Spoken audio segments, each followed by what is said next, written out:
Now, The Hunt Palmer Show. Yes! I feel like I've been waiting for this my entire life. You're listening to The Hunt Palmer Show on 104.5 ESPN Baton Rouge. Jolly good fun. Jolly good. Locking down the middle of the day. America's favorite daytime fun show. Live from the Raising Cane studio. This is Hunt Palmer.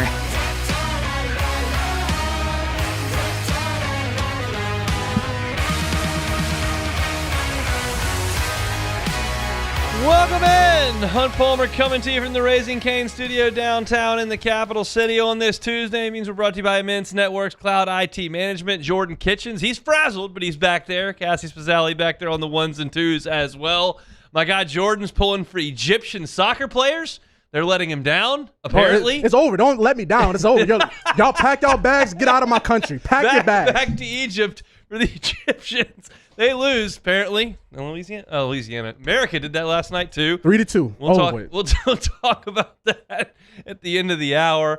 We got a lot more to get to as well. I decided to go deep dive on the Saints today. Something that I didn't find on the internet, something that I found the information on the internet, but it wasn't something that someone wrote that I'm reacting to. I actually went and dug up the ages of all the Saints and where that falls relative to the National Football League, understanding that we don't have 53-man rosters. We'll get into Saints' ages and how they've kind of turned the roster over with here in 15 minutes. Glenn West is going to be with us in 30 minutes. Sharif Ishak in 90 minutes. I want to talk about Derek Curiel and Jake Brown, and we'll also get into a little bit of SEC Media Day's LSU representation at the beginning of hour number 2 as well. So plenty to do on this Tuesday. Stick with us. Let's start with our opening drive.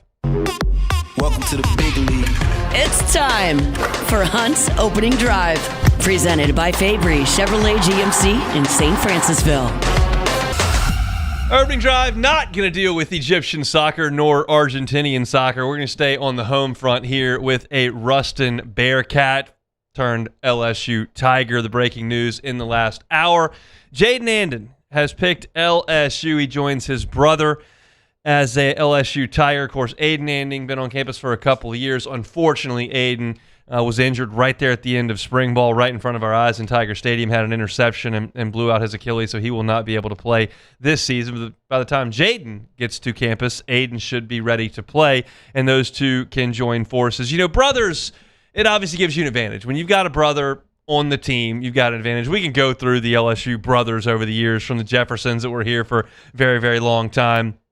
Obviously, I worked with my guy BT on pre- and post-game. He joined two of his brothers here on campus, Leonard Fournette and Leonard Fournette. The Bordelon boys are on the team right now. The Weeks boys, there were 3 of them on the field at one time last year. When you've got a brother in the fold, it gives you an advantage, and I think LSU obviously used that against Ole Miss and Oklahoma in this recruitment, and were able to land a talented player. This is not going to be one that steals national headlines, but this is a guy that LSU's defensive backfield staff has identified and thinks he can come in from a really, really good high school program and contribute. If you look at his Rivals industry rating, he is a 4-star by Rivals. He's a 4-star by 24/7. ESPN ranks him as a 3-star. But as the industry ranking, he's number 11 player in the state of Louisiana, number 29 safety in the country.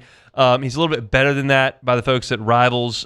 He is the number 9 player in the state of Louisiana. 24/7 agrees with that. So a top 10 player in the state, a safety who is a little bit bigger than his brother at this point in their development. He's about 6 feet tall, 175 pounds.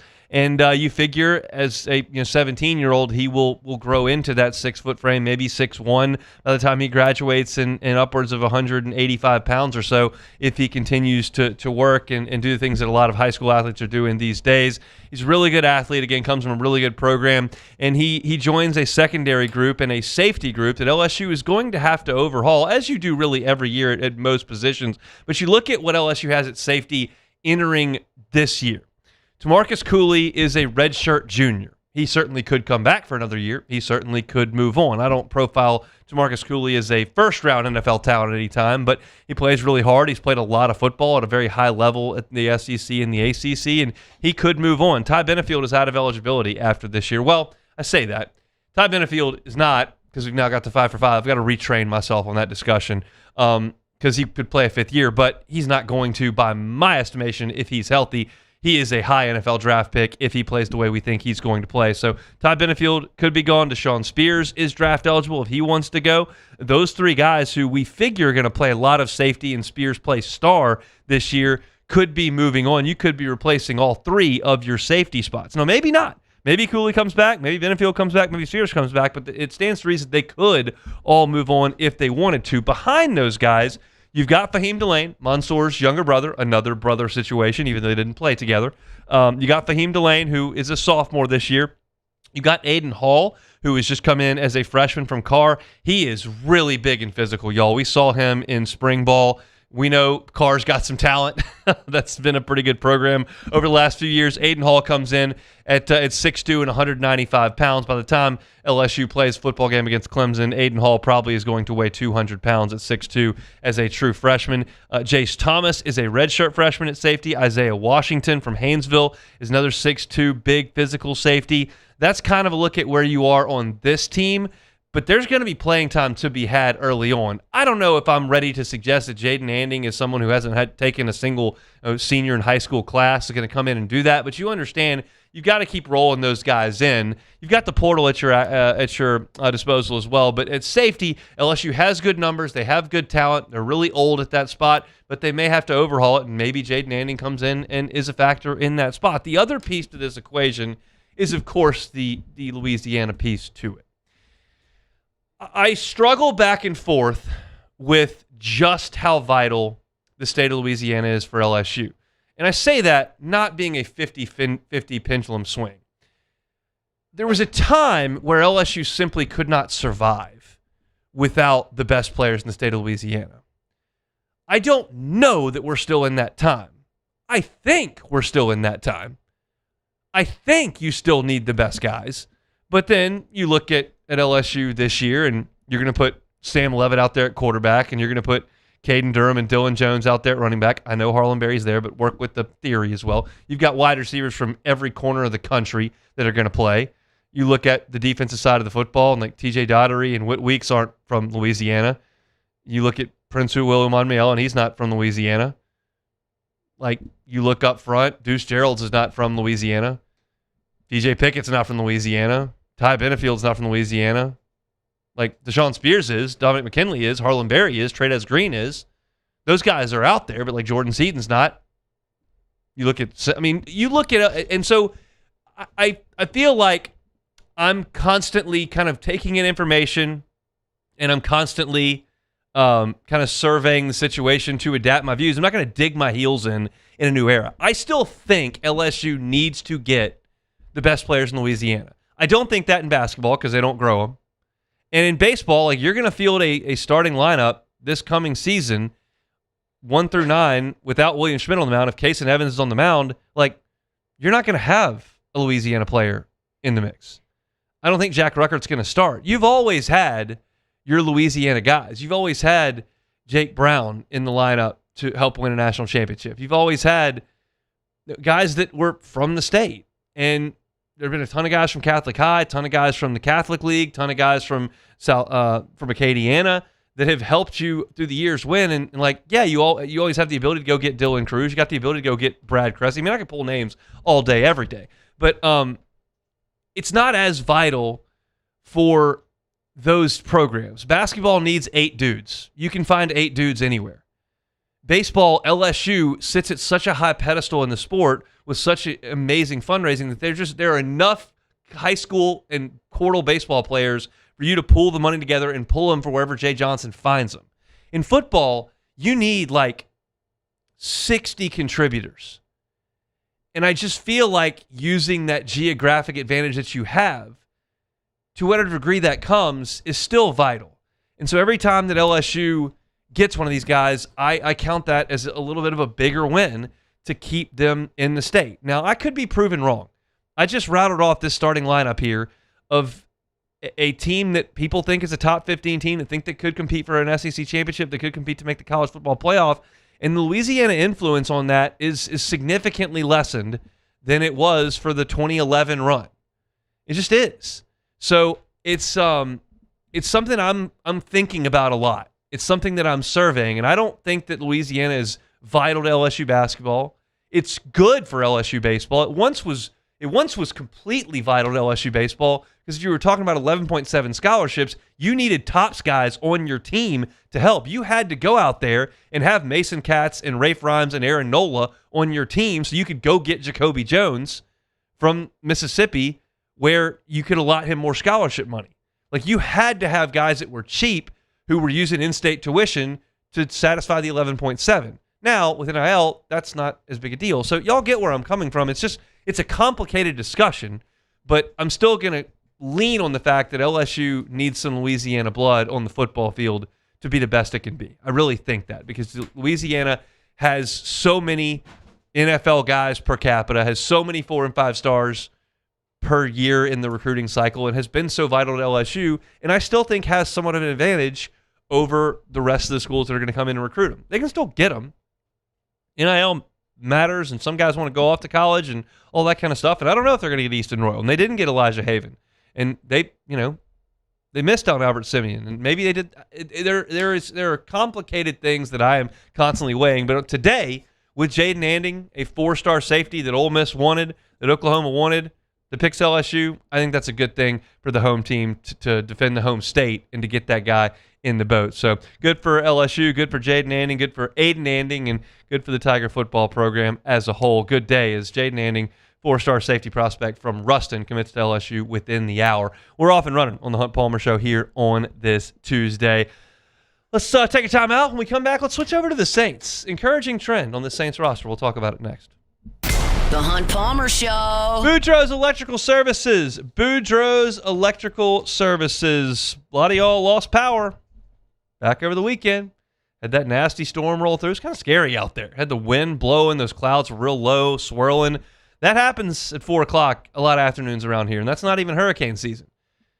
But it's a nuisance to lose your power for 3.5 hours. It's a nuisance to lose your power overnight and have to sleep with a fan on and your legs outside the covers. Just avoid that. The folks at Boudreaux's Electrical Services can help you be prepared for the next power outage with a Generac home standby generator. It's ready to roll whenever that power goes out. Have them come out. Have them give you a quote. A local team will install it. A local team will monitor that generator 24/7. If there's a mechanical issue, they're out there at your front door ready to help to make sure that that generator is ready to go when that power goes out. It's storm season. Do this proactively. It's not something you want to think about after the power goes out. It's Boudreaux's Electrical Services. You can find them at 985-397-1562 or 225-300-9389. Do it the easy way. That's BoudreauxElectrical.com. At Bayou Automotive, we believe in a sales process that puts you first. We want you to experience an easy purchase with clear pricing and great service. Let Bayou Ford and Bayou Chrysler Dodge Jeep Ram be your trusted partners in finding your perfect vehicle. The crew at Bayou Automotive is going to do right by you. People think it's all about game day. Let's go! But the real work happens in the off season. Spring practices, early lifts, extra reps. And we need a healthcare team that works as hard as we do. At FMOL Health, our lay of the lake, we take care of LSU football year-round. So we can do what we do best. We trust the lake. From championship athletes to everyday champions, trusted care starts here. I'm Billy Schmidt, and I've been with First American Bank for 13 years. I have a passion of getting to know customers, getting to know their journeys, getting to know their stories, and being a small part of that, and just continuing that, and taking those relationships and expanding out into the community, just to make First American a household name. And people look at us and say, hey, what's special about you guys? You're part of a family. Hey everybody, Drew Brees here. Over the years, I've learned that the best teams are built on trust, preparation, and doing things the right way. That's one of the reasons I'm excited to announce that the Breeze Dream Foundation and I are partnering with Parish Construction and Roofing. Together, we are committed to helping families prepare for hurricane season. That's why Parish Construction and Roofing, the Breeze Dream Foundation, and WAFB are partnering to provide one capital area family with a brand new fortified roof. Visit WAFB.com/contest to enter the giveaway and view official rules and eligibility requirements. Because stronger homes build stronger communities. Hey, it's Matt Moscona. Look, back pain can sideline you from the things you love. That's why I trust Dr. Kevin McCarthy and the team at the Spine Center of Louisiana. Dr. McCarthy doesn't just treat symptoms. He gets to the root of the problem. From advanced injection therapy to minimally invasive surgery, they've got the expertise to get you back in the game. With 5 locations across Louisiana, including right here in Baton Rouge, quality care is close to home. Call the Spine Center of Louisiana or visit spinela.com and tell them Matt sent you. As a business owner, you're always focused on how you can improve the bottom line. Well, when was the last time you shopped your insurance coverage? Insurance Network of Louisiana can help. If you're a business owner, let my friends at Insurance Network of Louisiana see if they can find you better coverage for less money. They always offer exceptional customer service and partner with only the best providers. So check them out online today at lainsurance.net. Eagle 98.1, the rock station. Home of The Woody Show in the morning. Scotty Mack with Rock at Work. Michelle Southern with Southern Rock. Home of LSU Sports. This is the Hunt Palmer Show on 104.5 ESPN, Baton Rouge.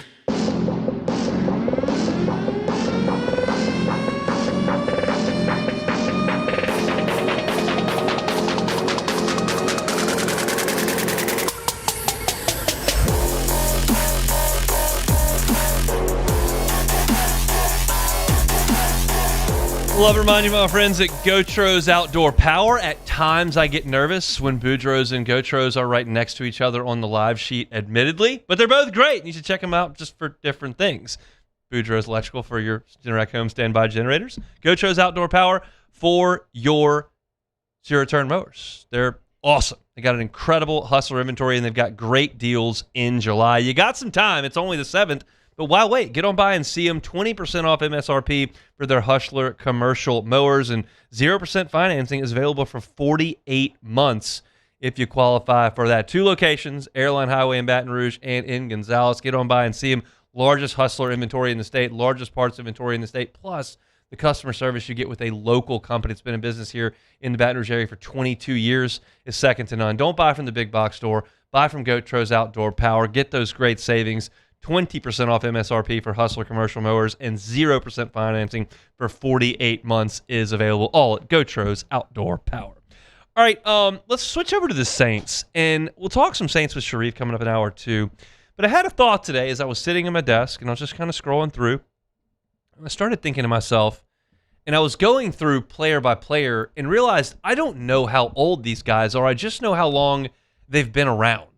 And so I just went through and I was like, I'm going to put their age down and see if the Saints have gotten through this really, really old era of its roster.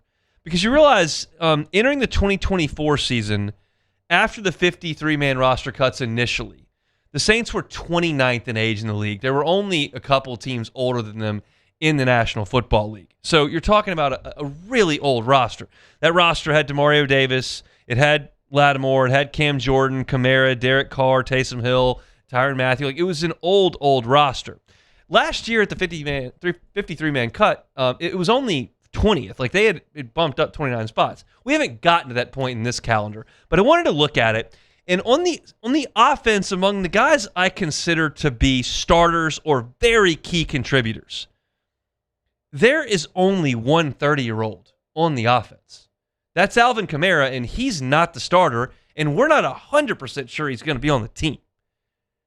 Now, that position is the only one that I would look at offensively for the Saints and go, you're a little old there. Kamara's 30, and Achane is 27 and has put some mileage on the tires. We watched him run the football a lot at Clemson, and he obviously was used heavily, running for over 1,000 yards on multiple occasions in Jacksonville. So you've got a heavily used 27-year-old as your lead back, and right now, a 30-year-old. Now, you've got some other guys that are younger, obviously.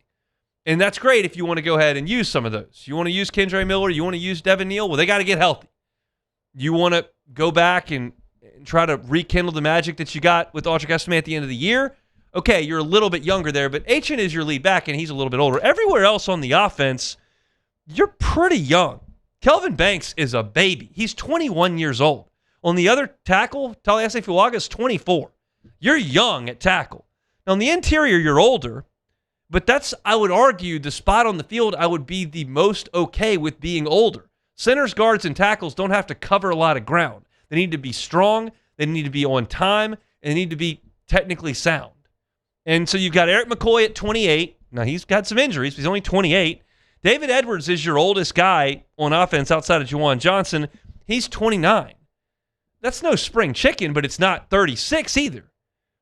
And Cesar Ruiz is only 27 years old. Like, he's been around, it seems like forever. We talk about it a lot, but he's not old. Juwan Johnson's 29 and Noah Fant's 28. So you're not really young at tight end, but Oscar Delp, who's right there behind him, who they're excited about, he's 22 years old.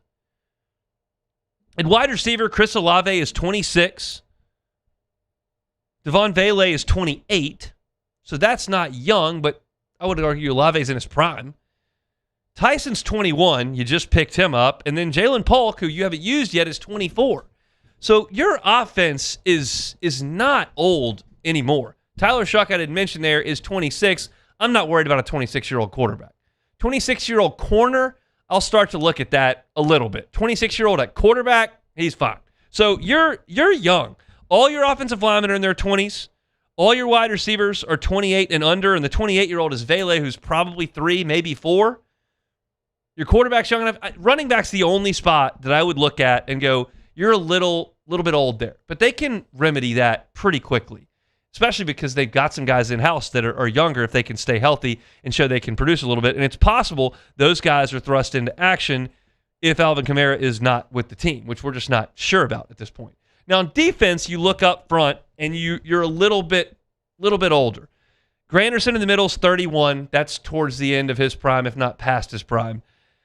Granderson, I say Granderson there, Godshaw and Granderson, similar names, but Granderson's 29, and Chase Young's 27. He's younger than most people would think. And then you got Brian Brzee at 24. You head out to your corners.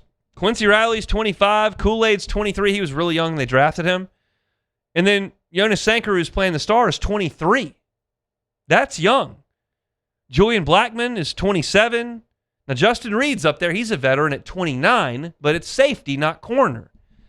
And then at linebacker, you've got Caden Ellis. He and Devon Godshaw are the oldest at 31. And then Pete Werner is 27. But you've got Danny Stutzman, who's 23, who you feel pretty good about. Where you are older, where I mentioned Godshaw at the middle, where you're 31. Kristen Miller, you just drafted, he's 21.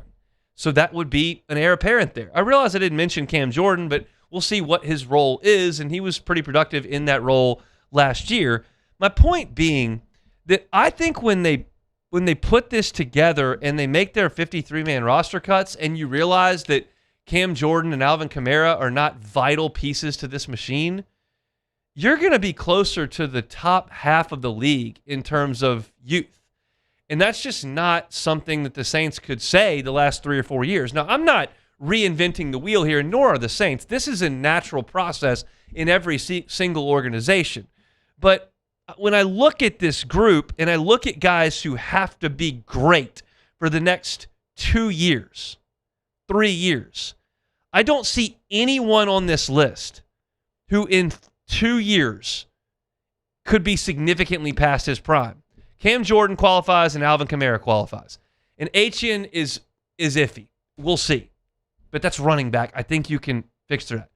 I'm not worried about Olave at 28, especially if Tyson's what he's supposed to be at 23, and I'm adding 2 to all these years. I'm not worried about Quincy Riley at 27 or Kool-Aid McKinstry at 25 in 2 years.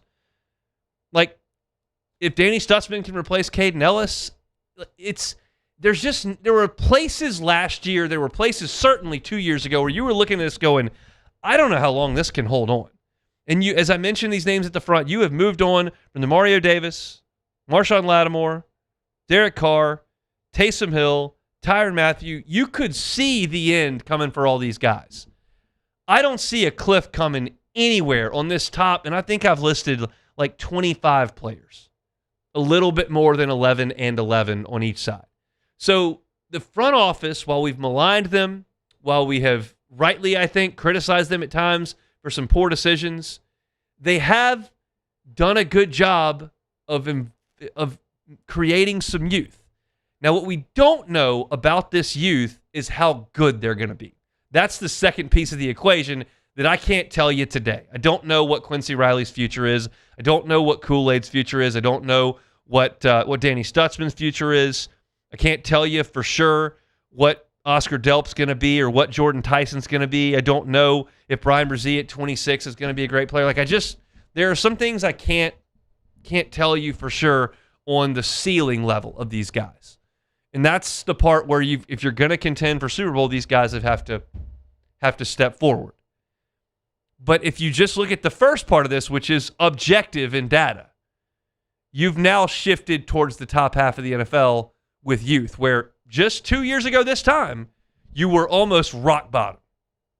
And that's a bad place to be, especially with your salary cap situation. And oh, by the way, there are some guys who are up to be paid. Olave, we'll see what he ends up getting, and you've got to deal with some of your offensive linemen. But you look at the youth where you're in a good spot, and with that is also going to come available dollars starting next offseason in bulk. And that's the plan. That's the structure. And I think, honestly, this is not blowing smoke. This is not black and gold glasses. Y'all know where I stand on that. I want them to win, but I'm not emotionally invested in every single snap like a lot of y'all are. I'm just here to tell you what I think. I think this young group is going to be good, and I believe that you are more than halfway through the full rebuild. You're obviously out of the dark ages. That was a tough 2 years, and it went through Thanksgiving of last year, right? You're on the other side of that.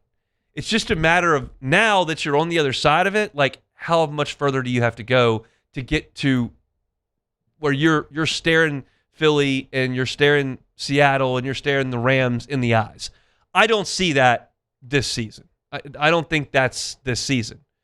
But I do think it could be possible if we look up at Christmas and a bunch of these guys who are 23, 24, 25, which there are a lot of them on this list, and younger than that, and Jordan Tyson, Kelvin Banks, Taliesin Fuaga,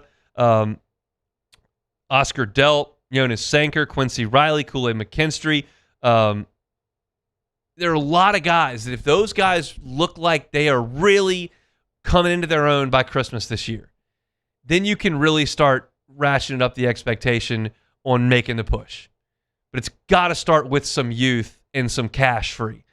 They've gotten closer to the youth, and the cash free is coming. I think that's an exciting thing to look at with this New Orleans team. So hopefully they're able to keep that ball rolling in the right direction. Our Tuesday show is brought to you by Immense Networks Cloud IT Management. Take a time out, come back and chat with Glenn West. She's from On3. Talk some Tiger, baseball transfer portal, plus SEC Media Days. That's next. The Hunt Palmer Show. Swing Easy Golf Club in Baton Rouge. SwingEasyGCBR.com is the website. Get on by and hit in their golf simulators. It's probably something that many of you have not explored. Doesn't matter if you're a scratch golfer or you're a beginner. Swing Easy is for everyone. One, you get unlimited mulligans. So if you're not a great player right now and you just want to hit shots until you hit a good one, you can. If you're scratched and you want to go in there and work on your game, you can get some great feedback from their technology. You can get your club head speed, you can get your ball speed, you can get your spin rate, you can see your trajectory, see your impact position, all those things that are important to a scratch golfer that's trying to get better. If you're just looking to have some fun as a beginner and don't want to do it on the public driving range with everybody looking at you, we'll do it in a private bay in the air conditioning at Swing Easy Golf Club. It's a great place no matter your skill level or what you're trying to get out of the day, whether you're practicing your game or just trying to have some fun. Swing Easy Golf Club is here for all of that. They're on Siegen at Perkins. Just stop by. No matter the time of day, you can go at night. Can't do that in golf course land. You can do it at Swing Easy Golf Club. They're on Siegen at Perkins. SwingEasyGCBR.com. Box combo for George. I see you, Luis. Food's on the way. Please don't. Hey, you know you can use your hands, right? Got those box combos for you. Raising Cane's chicken fingers. One love. Transform your living space with Lacoste & Young Remodeling and take your home from outdated to outstanding. Redefine your kitchen for the ultimate culinary experience or elevate your daily routine with a spa-worthy bathroom retreat. Our skilled team brings 3D modeling to life to ensure your vision becomes a reality. We believe luxury should be accessible and offer tailored solutions to fit your budget without compromising quality. So contact us today for a free estimate. Lacoste & Young Remodeling, providing perfect solutions for your dream home.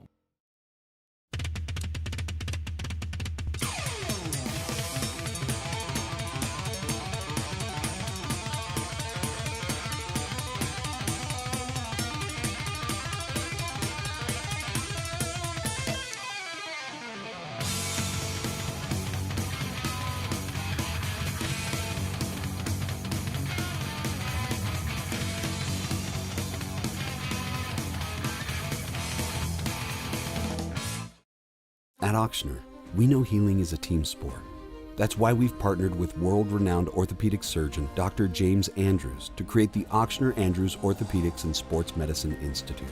Whether you're a professional athlete or a weekend warrior, our team of specialists are dedicated to getting you back in the game. So whatever your reasons are for reaching your personal best, we've only got one: you. Ochsner Andrews Institute. Long live you. I'm Gabrielle McLeod on behalf of the Louisiana Propane Dealers. I have spent hundreds of hours preparing for scholarship competitions. That preparation paid off when I won the Fitness and Talent Awards along with the title of Miss Louisiana. The Louisiana Propane Dealers are also pretty talented and want you to be prepared for when the power goes out. Visit louisianapropane.com to find out about propane generators and other safety tips. Louisiana Propane, it truly is the fuel for our future. My father, J.B. Falgu, had a vision of growth for First American Bank and the communities we serve. The bank's foundation was built on his legacy of compassion, loyalty, and dedication. Through his years of leadership, First American has prospered to heights even J.B. could not have imagined. I know my father would be extremely proud of the customer service and financial stability that First American provides to Southeast Louisiana. We continue to thrive because of the legacy of J.B. Falgu. At Bayou Automotive, we believe in a sales process that puts you first. We want you to experience an easy purchase with clear pricing and great service. Let Bayou Ford and Bayou Chrysler Dodge Jeep Ram be your trusted. You're listening to The Hunt Palmer Show on 104.5 ESPN, Baton Rouge.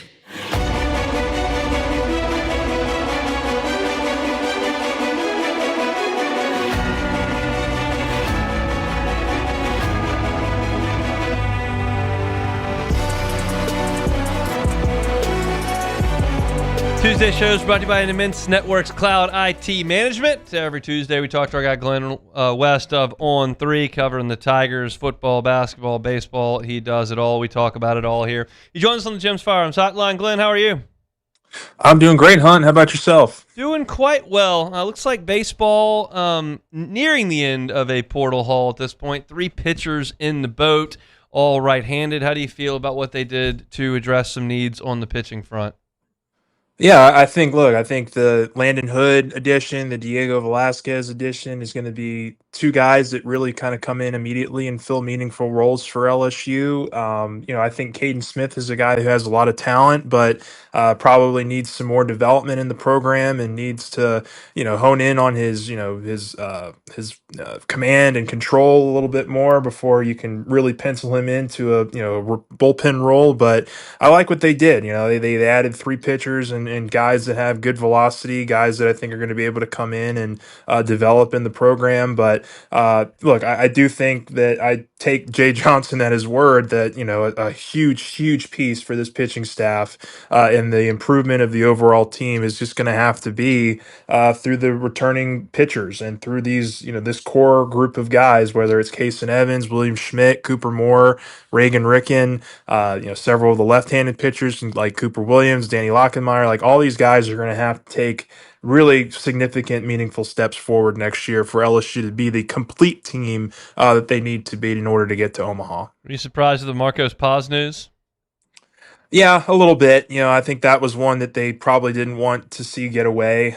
He was, very much in the plans, as of a few weeks ago, and so. But look, they've brought in some competition, which they needed to do. They needed to bring in some guys to compete with some of these other players, and I think Hood and Velasquez are going to be 2 guys that really do that. And I think that Paz is probably looking for a place where he knows he can go in and start for 2 years, and there was going to be a lot of competition for those those weekend roles this year at LSU. So we'll see kind of what happens there. I think the Texas schools are involved. Georgia is involved with Marcos Paz, but I think the big piece of the offseason now for LSU is looking ahead to this weekend and what they're able to get through the MLB draft.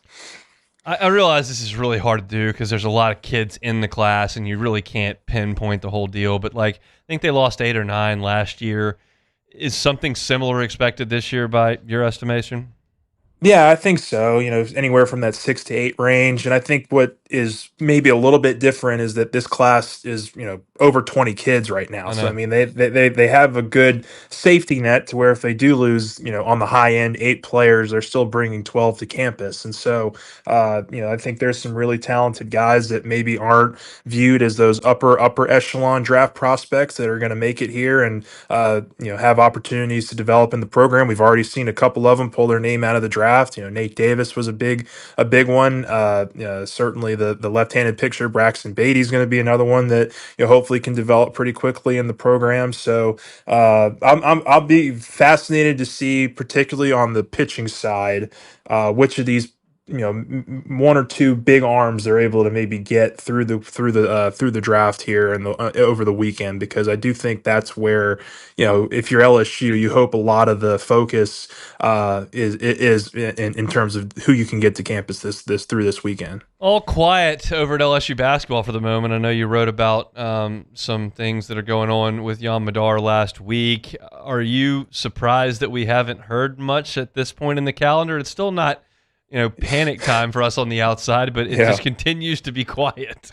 Yeah, no, it does. And, I think the Madar piece here is maybe one that, if we had talked 2 weeks ago, I was a little bit more confident in. It sounds like there's a rival club, that Madar is seriously considering signing with overseas. And so LSU's going through all of its options, just in terms of what I've heard and what people have kind of told me. I think that there's, still some ambiguity there with Madar in terms of, does he actually come overseas and play college basketball, or does he stay in Israel and continue to play basketball professionally? I think that's very much still up in the air right now, and so I think LSU has to have some contingency plans, because you can't go into next season with just Divine Ugachukwu and Austin Nunez as the 2 guards that are going to handle or orchestrate the offense. I think they need to have some other plans, and it sounds like they do, but those plans are being kept under wraps as well. So I don't have much in that respect. Get Tremont Waters. He's got to be eligible. Yeah. He only played 2 years. Not that old. You know who was on campus yesterday was Skylar Mays. Skylar Mays was working out. He's a 4-year player. He's got a 5th year. He's got a 5th year with this new rule. So maybe they can convince Skylar to come back for another season. Garrett Temple played 5. I know he played 17 in the NBA, but he played 5 here at LSU, so I think that's the end of the line for him, even though he retired from the league. In all seriousness, we'll see what LSU basketball can do here over the next 6 weeks or so before school starts. All right, SEC Media Day is coming up next week. Any thought on who LSU might bring based on the guys that you talked to during spring ball that maybe were good on the mic? Yeah, I think there are a couple that stand out. I think Tradez Green is one that really stands out to me. I think Jordan Seaton, the offensive lineman, is one that really stands out as well. Maybe Ty Benefield on the defensive side of the ball. Whit Weeks, of course, makes a ton of sense, but they brought Whit last year. He went last year. Maybe Kiffin will bring him back with them. But, I think those are maybe a few. I would love to get to talk to the quarterback. I just don't know that they're going to make that move with Levitt. He hasn't done anything in terms of spring ball, and he still hasn't been made available yet for the media. So I'm not sure that's the time when LSU would want to break him out. But they still have some really good other options. I think Tradez, it'll be interesting to hear from him, and Seaton I think is one that makes a ton of sense, and so does Benefield. Yeah, I never get to go to those because they're always right during my show, which drives me nuts. But I thought that I remember listening to a Benefield soundbite, and I thought he sounded good. Seaton is a great quote. Tradez is just cool as they come. Tradez doesn't give long bites, but he gives funny bites. Yeah, he'll get some good ones in there, some good ones for the social teams, and that'll be fun. But yeah, I'm looking forward to hearing from Kiffin as well.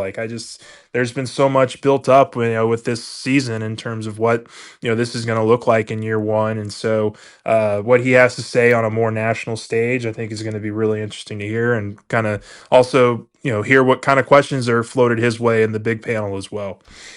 Last one here on the football side of things. I know that Shay handles a bunch of recruiting stuff over there for y'all, but you're involved as well. I get Jaden Anding here today. I talked about it at the top of my show. Got a little bit of advantage when older brother is on campus, but good to get a Louisiana kid, I would imagine. How do you feel about that addition?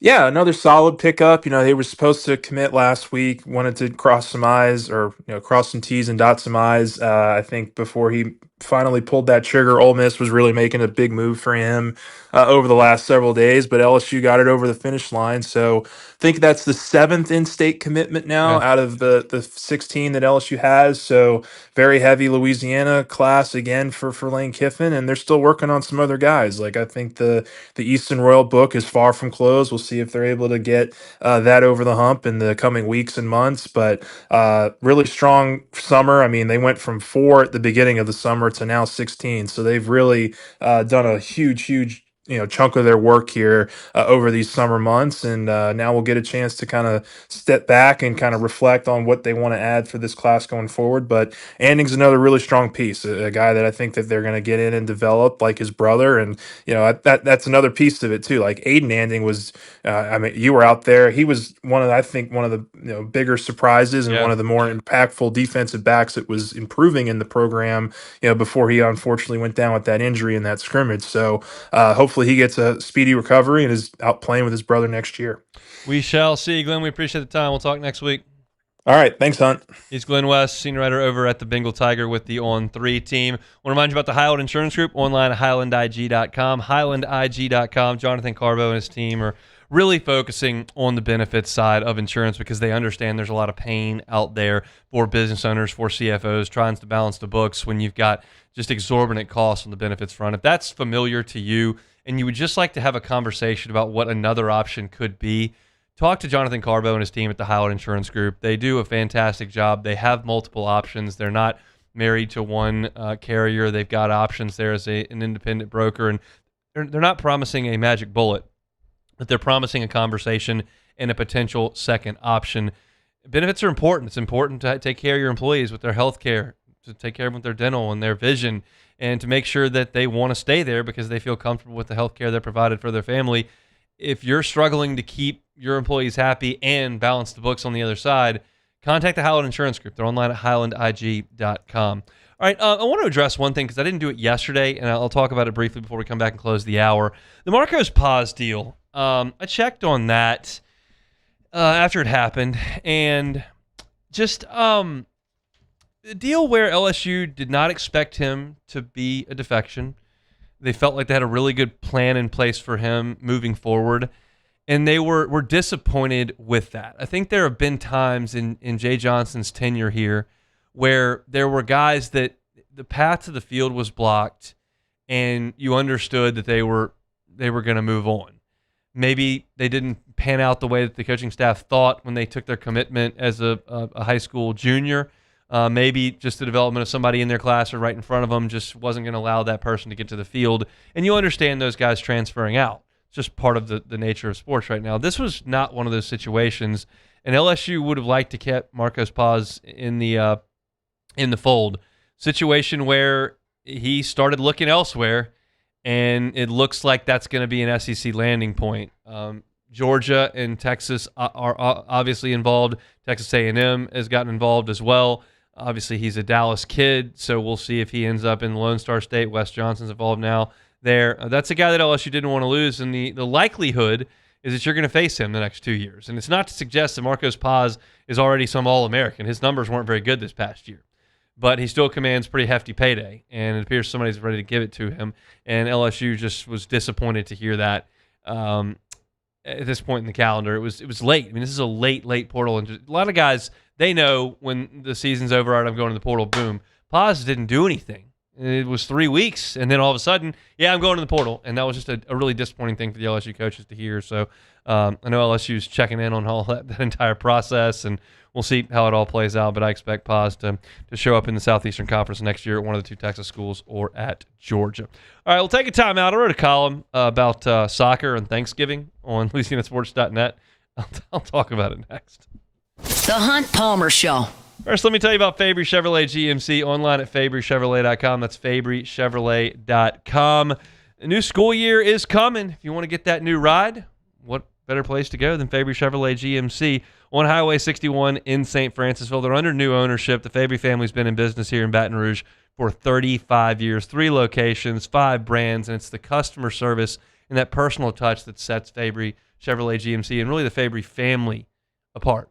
They just know how to take care of the people here in Baton Rouge. So for those of you that have been buying cars to the Fabry family for decades, got a new point right there at Fabry Chevrolet GMC. So if you're looking for a Chevy Silverado or a GMC Sierra on the front of trucks, go check them out. If you're looking for a Tahoe or a Suburban SUV or a Yukon Denali, you can do that as well at Fabry Chevrolet GMC. They're on Highway 61 in St. Francisville, or go by and see them at fabrychevrolet.com. Hi, I'm Mitchell Meredith. At Locke Meredith, Sean Fagan and Associates, we know each case and client are unique, and that no 2 cases are the same. But one thing remains constant, and that is our passion to help our clients. After an accident, we know your life has changed, which is why we passionately fight to make you and your family whole. Remember, whether you hire us at all, give us a call at 272-5555. We're here to serve you. I'm Billy Schmidt, and I've been with First American Bank for 13 years.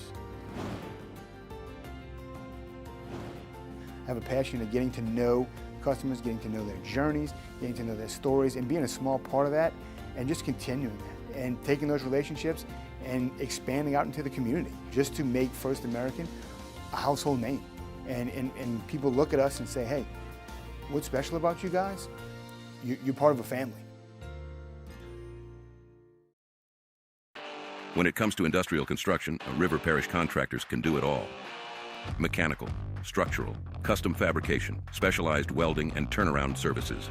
Strategically located in between Baton Rouge and New Orleans, we have the local team with the experience and commitment to safety to manage the most complex industrial projects. Period. Here's the deal.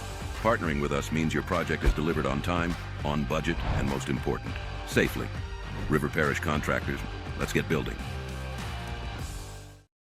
At Bayou Automotive, we believe in a sales process that puts you first. We want you to experience an easy purchase with clear pricing and great service. Let Bayou Ford and Bayou Chrysler Dodge Jeep Ram be your trusted partners in finding your perfect vehicle. The crew at Bayou Automotive is going to do right by you.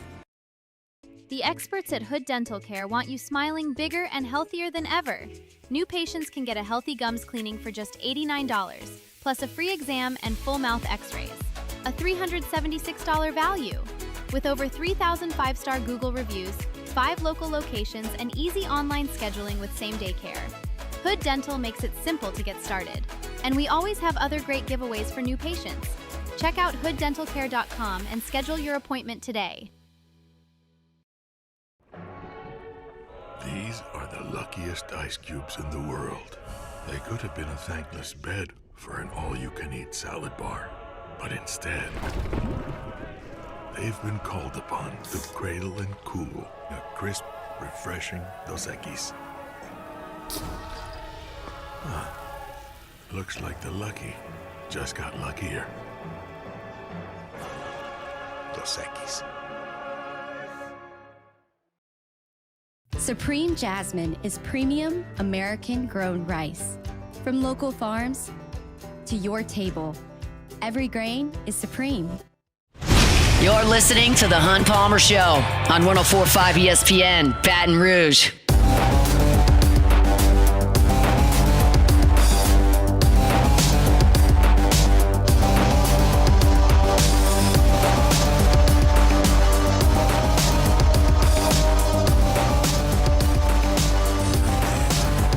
All right, our Tuesday show is brought to you by Immense Networks Cloud IT Management. Love telling you about Immense. There are really 2 fronts that they spend a lot of their time on, and one of these may really ring a bell for you as a business owner. If your IT department is just stretched thin, overworked, you just don't quite have the personnel, there's always something broken, somebody's computer's frozen, somebody clicked on this, what happened to this plugin, is our internet down? And you got 1 or 2 people scrambling. Let Immense come in, not replace, just help them. Just be proactive and a resource for you. They don't lock you into an annual deal. You're looking at a month to month. They'll perform for you, and you'll want to keep them around. The other piece to it is cybersecurity. I lived this life as an insurance broker where I just found that business owners weren't really sure what their risks were from a cyber perspective or what that would cost if things went wrong.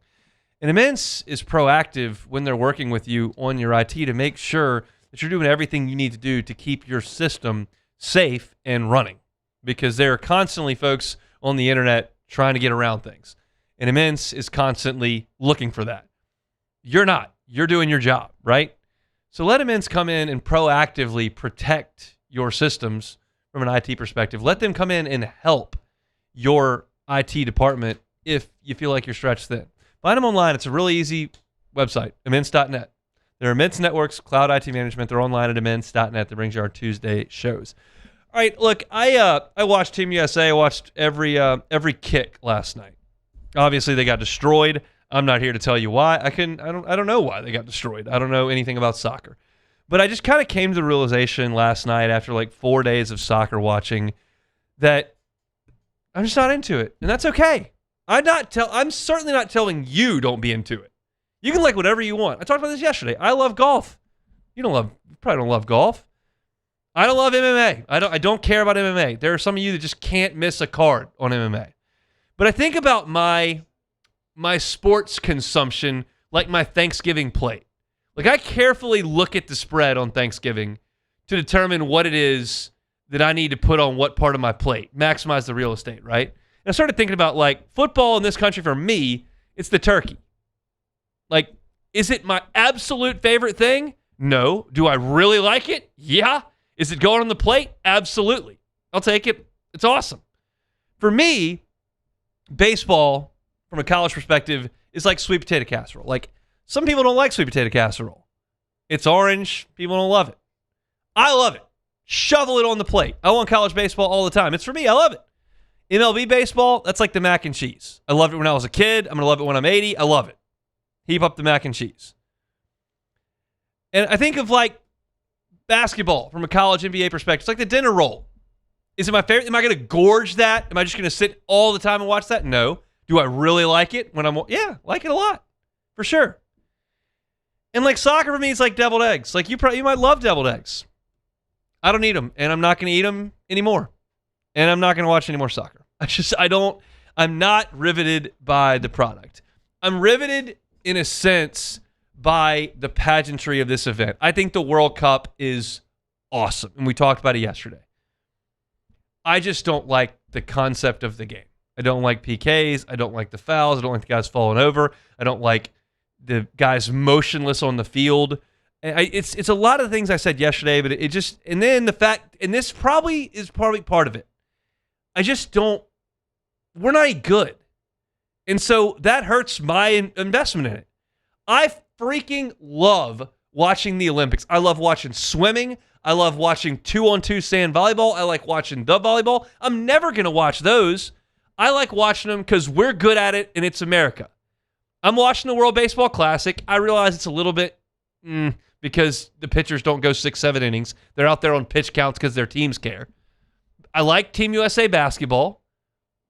There are some things from a perspective of Stars and Stripes pride I love. I watched a ton of Andy Roddick tennis when Federer was beating his brains in because I loved watching Team USA. But I also like to watch tennis. I don't have room on my plate for soccer. And I came to that realization. I'm thrilled you do, and I know that 99.98% of the world's population doesn't even know college baseball exists. And I am not telling any of them to like it. I'm not trying to lure you into watching the John Deere Classic on the PGA Tour last week. But I'm just not going to do soccer. I didn't enjoy the last 4 days. And that's okay. It's okay if you love it. And it's okay if you don't really care about soccer, but when the Stars and Stripes come on in the World Cup, you're painting your face red, white, and blue. Everybody can do it to whatever level they want. I've just determined, making a blanket statement here, it's just not for me. Like, I'm going to watch I like watching the hockey gold medal game when Team USA beat Canada this year. I loved it. And I like watching playoff hockey. I'm not going to watch the Golden Knights and the Rangers in a February Tuesday, but I like watching the playoffs if it gets like to overtime or something. Soccer just doesn't do anything for me. And I gave it a fair shot. I think there was a time in my life where I just determined I love baseball, I love basketball, I love football, I love golf, I like tennis. Soccer sucks. Stupid. You're an idiot if you like soccer. I'm not like that anymore. I've matured in my years. And I told myself after the College World Series was over and after family vacation was over, I'm going to sit down and watch a little bit of soccer in this World Cup thing. And I thought the crowds and all that stuff was awesome.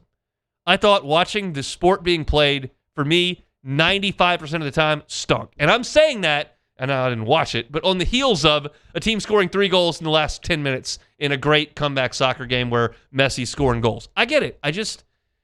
My pulse is not moving. My heart rate's not moving. And I just can't get into it. I've made that declaration. Not that anyone really cares, but we had 5 minutes into the hour, so I'll give you that thought on it. I wrote about it at LouisianaSports.net if you want to go read that for free, but it's just kind of where I am at the beautiful game, the world's game, except we're not any good at it.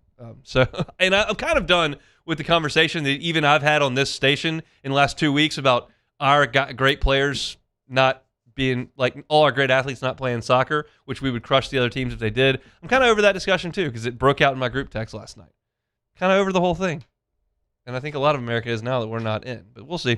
All right, that's it for hour number 1. If you missed any of it, catch it on demand wherever you find your sound. We're going to kick hour 2 off with a bang here, talking about LSU football. We'll get to some LSU baseball as well. Sharif Ishak talking Saints.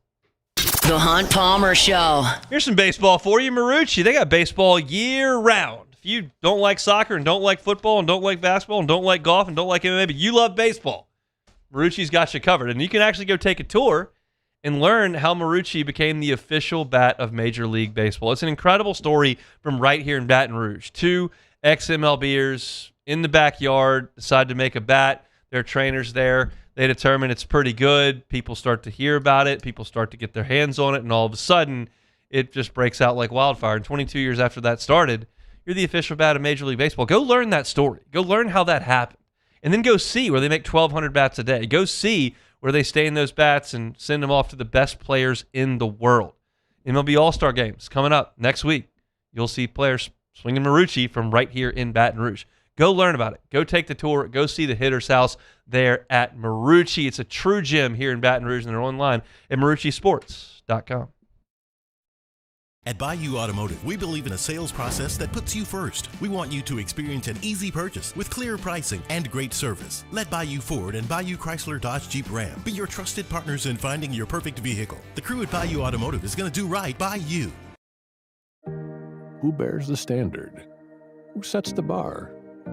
It's not those satisfied by low-hanging fruit or by taking it easy. Now the standard is set by the best of us, by those who work hard. Dig deeper. Give more. At Sunshine, we're proud to provide John Deere products that work hard for you, the standard bearers.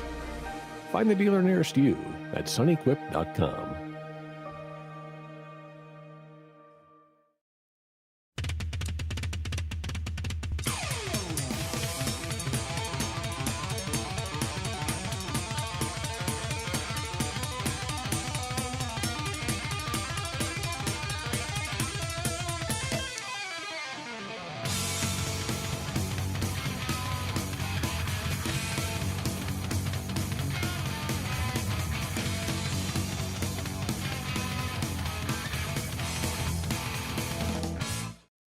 At Relief Windows, we're more than windows. We're windows, doors, hardy plank, and vinyl siding. But our #1 product's always customer satisfaction. Come visit us at reliefwindows.com. By the way, we do shutters too. After a decade of working in private duty nursing, I know how hard it can be to find compassionate care for the ones that you love the most. So I started Decision Critical, a premier concierge nursing agency, so we can take care of you wherever you are. Our highly skilled nurses provide exceptional care from the comfort of your own home with personalized packages for short-term, long-term, or even around-the-clock care. Visit us at decisioncriticalbr.com and give us a call today to get started.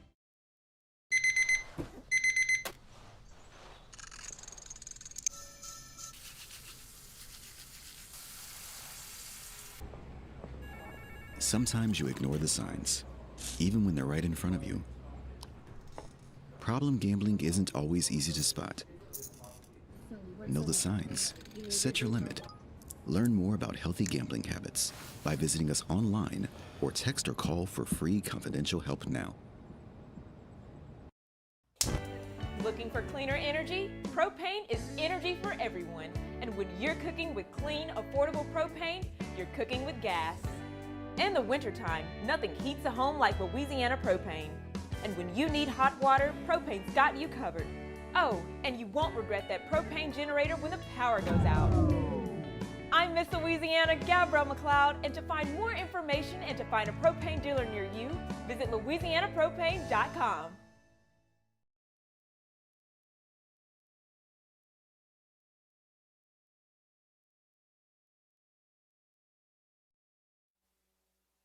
This is SportsCenter. I'm Christine Lisi. Lionel Messi scored his 8th goal of this year's World Cup in the round of 16 match against Egypt, extending his record scoring streak to 9 straight in World Cup matches. It was Messi's 21st career World Cup goal, putting him up 2 on France's Kylian Mbappe on the all-time scoring list. Argentina scored 3 unanswered goals in the 3-2 victory and will play the winner of Switzerland-Colombia in Saturday's quarterfinals. NBA Cavaliers guard Donovan Mitchell agreed to a 4-year, $273 million max extension, includes a full trade kicker. It's his second extension since arriving in Cleveland 4 years ago. ESPN radio host David Dennis Jr. Donovan Mitchell is now locked into an untradeable contract, essentially, with Cleveland. He is their guy. There's no way anybody can really move him. And I think it's a good move for Cleveland. I do think that Donovan Mitchell is good enough to lead a team to a championship. I really do. You just got to get the right guys around him. Knicks point guard Jalen Brunson had wrist surgery today. The NBA Finals MVP expected to return to basketball activities later this summer. If you run a small business, you've got to try Gusto. Get unlimited payroll runs and get your payroll taxes filed automatically. Offer health insurance, 401k, and more. Get started for free at gusto.com.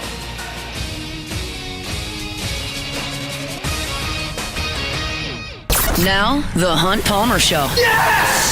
I feel like I've been waiting for this my entire life. You're listening to the Hunt Palmer Show on 104.5 ESPN Baton Rouge. Jolly good fun. Jolly good. Locking down the middle of the day. America's favorite daytime fun show. Live from the Raising Cane's studio. This is Hunt Palmer.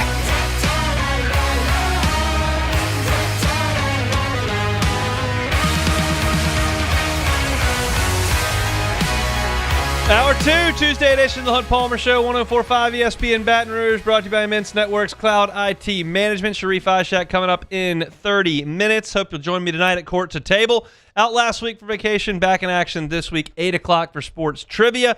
We'll be hanging out there. You can win gift cards, great drinks there, awesome food at Court to Table, tons of TVs. Very kid-friendly to come on by, so it's a great time to be there at 8 o'clock. Have you out of there by about 9:15, 9:20 on most Tuesdays. So if you're looking for something to do this evening, would love to see you at Court to Table on Burbank for sports trivia.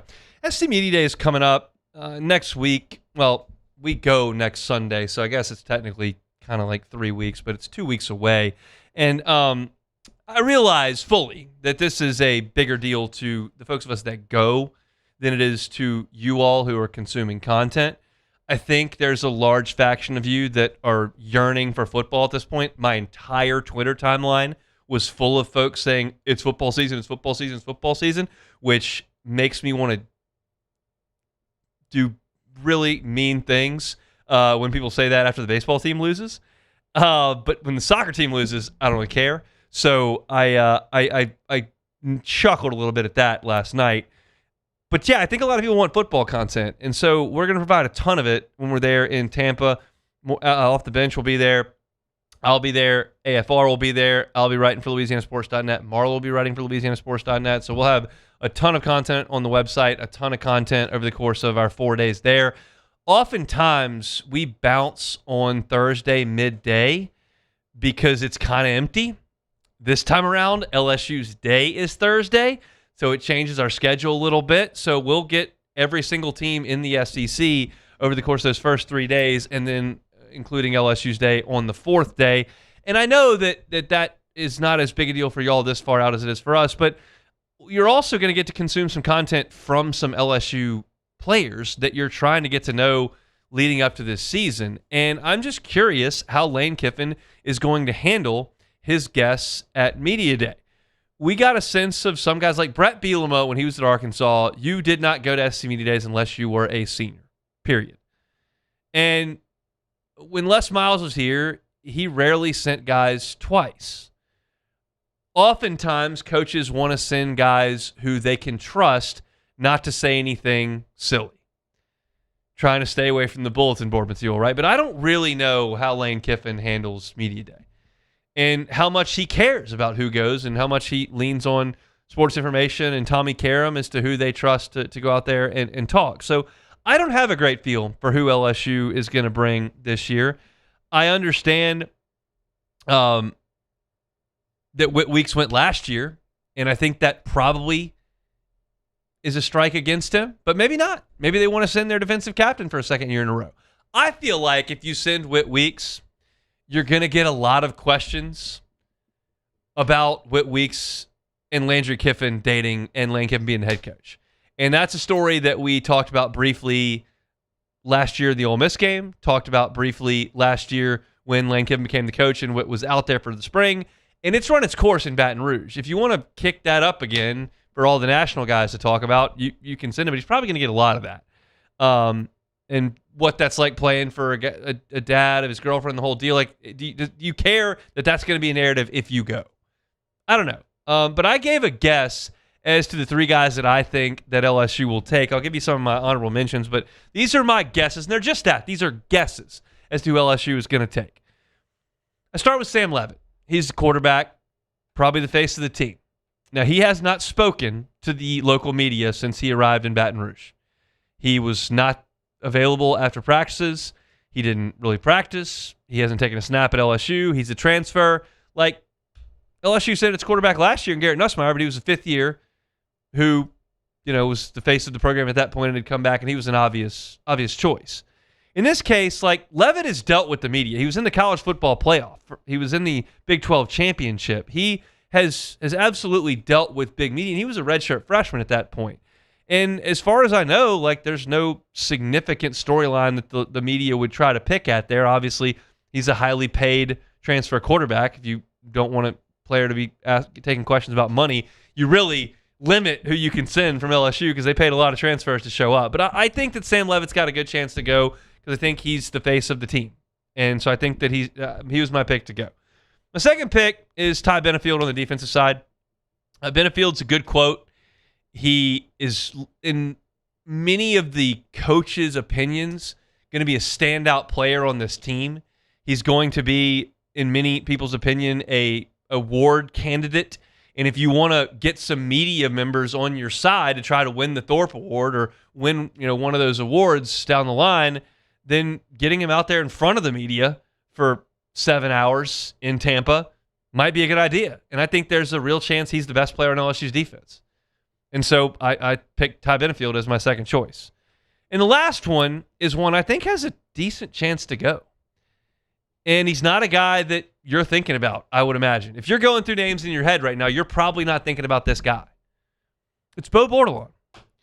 Bo Bordelon has a great story. His dad played at LSU. He committed to Ed Ogeron. He has played for Brian Kelly. Now he's stuck around for Lane Kiffin. He's on his fifth year and has started one game. He started one game in 5 years. It was the Baylor game when everybody opted out. Will Campbell opted out. Emory Jones opted out. Garrett Dellinger opted out. And so Bordelon started that game. That's been his only start. And in this day and age of college football, how many guys are at their fifth year and have started one game? Like, not very many. And LSU brought in people to take his spot. Devin Harper, the first practice we went out to in the spring, was the starting left guard. Like 4 days in, Bo Bordelon was starting left guard, and he was starting left guard the rest of camp. Or not camp, spring football. Same deal. I think that's a great story. That's a guy who can and he's also very polished speaking, which you would imagine for a fifth-year player. So my three picks are Sam Leavitt, Ty Benefield, and Bo Bordelon. Now, Whit Weeks is obviously a guy that you could certainly bring.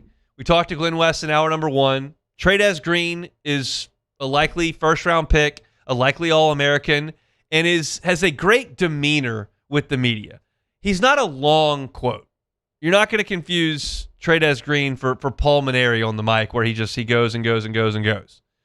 But he's a funny quote. And so I think that's a possibility.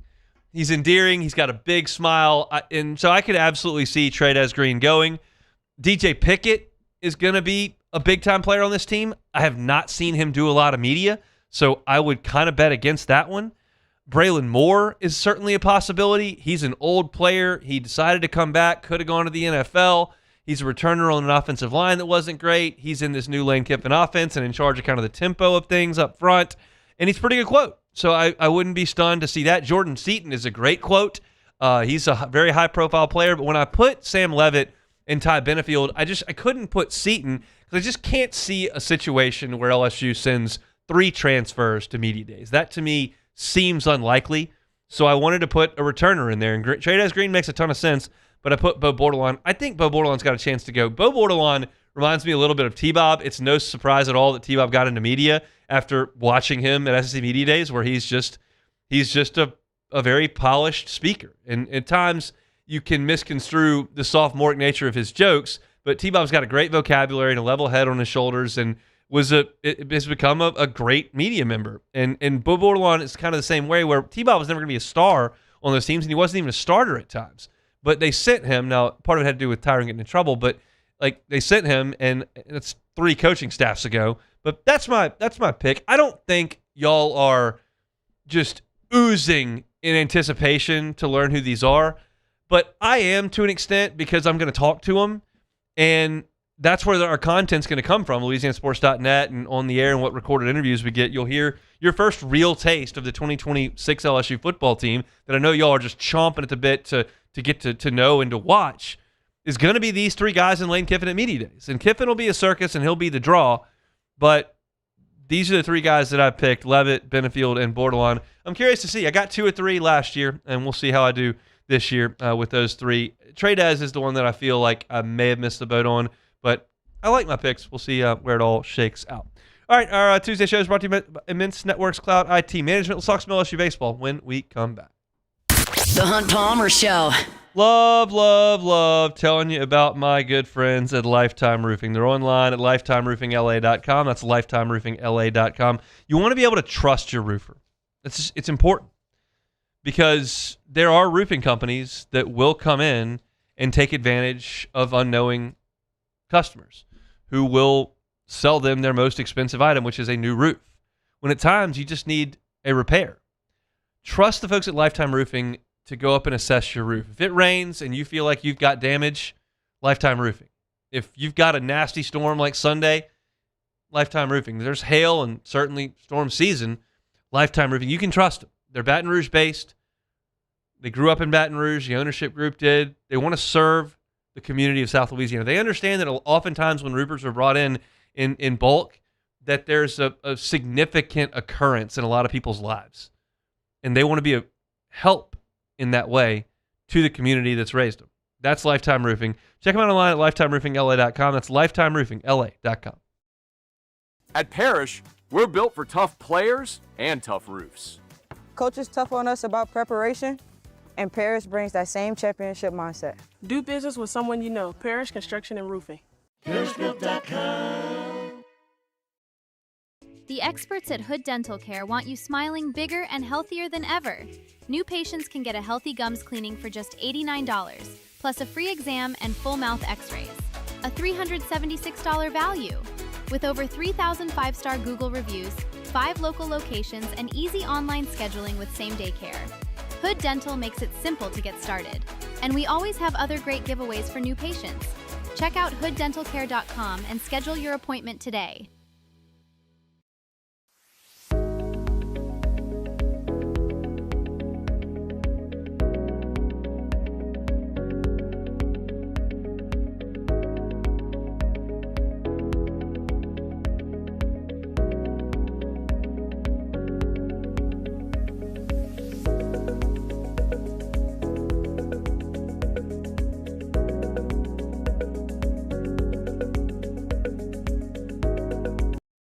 If your office is experiencing performance issues like slow networks, jammed printers, or disappearing files, Advanced Office Systems may be right for you. With powerful IT solutions, print management, document imaging, and security systems, they help offices regain confidence naturally. Side effects may include uncontrollable efficiency, smoother workflows, and a sudden burst of office joy. Say goodbye to those emotional breakdowns in the supply closet and get back on track with Advanced Office Systems.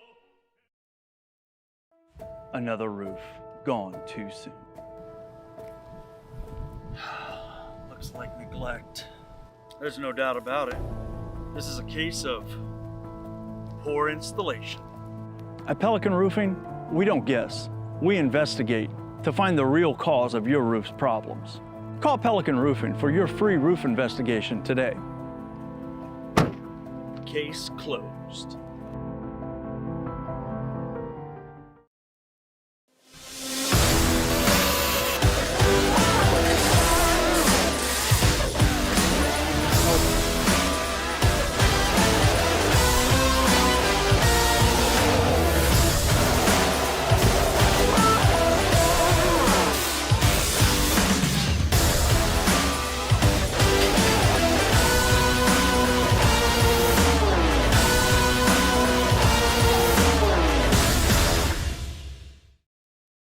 Every Raising Cane's chicken finger is marinated, battered by hand, and cooked to order to perfection. We don't have heat lamps, because when you make it right, you can taste it in every bite. You're listening to The Hunt Palmer Show on 104.5 ESPN, Baton Rouge.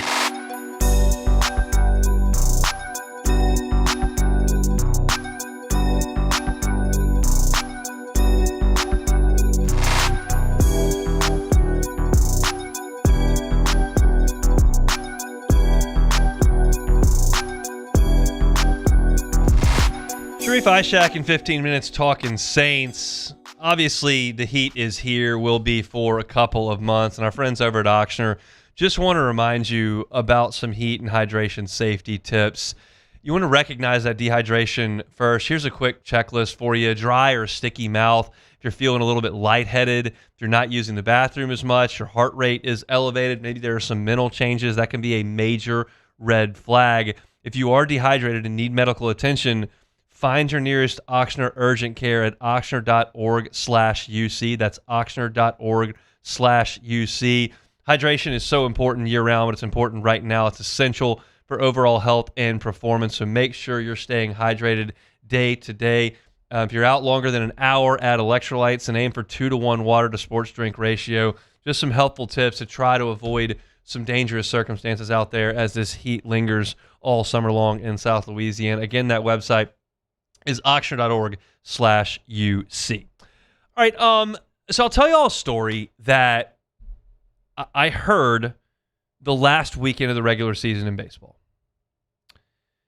And it was when LSU was playing Florida. They had senior day. Someone came up to me and said, "Hey, I'm hearing, like, from real people that Derek Curiel, Jake Brown, and Stephen Milam are coming back." And I go, okay. I chuckled. It's like, all right, that sounds great. But Derek Curiel is draft-eligible sophomore, has hit .360 for 2 years, has played great center field defense all year, and is, by every mock I'm seeing, a top 20 pick. So that doesn't make a lot of sense. Jake Brown has played 3 years. He was on pace for 20-plus home runs, is at least a right fielder, maybe a center fielder, blossomed into a very much an all-SEC player before he got hurt. That's when guys go. And Milam kind of is what he is, right? He's never going to be 6'2". He's shown he can play shortstop defensively. He swung the bat great at the end of the season when the scouts are watching the most closely. Like, I just don't really buy this. I dug a little deeper, and it turned like there was some smoke around that. And then Derek Curiel comes in here and tells Matt that he hadn't really made up his mind. The one thing that he said in that interview on AFR was that, you know, I really want to come back and win a national championship. And that, you know, sounded great. But the one piece that he said is, it sucks that I missed the deadline by like a couple weeks. And that to me meant I wouldn't even have a decision to make if I was younger by 2 weeks, by 3 weeks. I'd have to come back. But it sucks that I do have the chance to go and I'm probably going to have to go is kind of how I read that. And so I just didn't put a lot of stock into what I was being told because it just didn't make all the sense in the world. I told y'all on the air, I was like, I'm going to leave the door open here. And that was because of what I had heard. And then Stephen Milam comes out and goes, yeah, I'm coming back. And now I'm looking at this going, okay, well, I heard this. And clearly LSU was aware of this. Is this possible? And so after Milam did that, I came back on here and I go, well, I'll tell y'all, I heard some rumblings about this. I'm not going to rule Brown and Curiel out because that is foolish.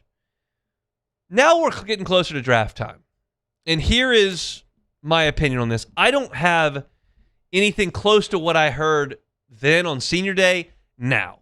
That was an emotional thing, and Jake Brown takes a curtain call that day, and Curiel, you figured, yeah, he's definitely gone. And I'm kind of processing everything because I know at that point we're in May, and we got till July to get to this.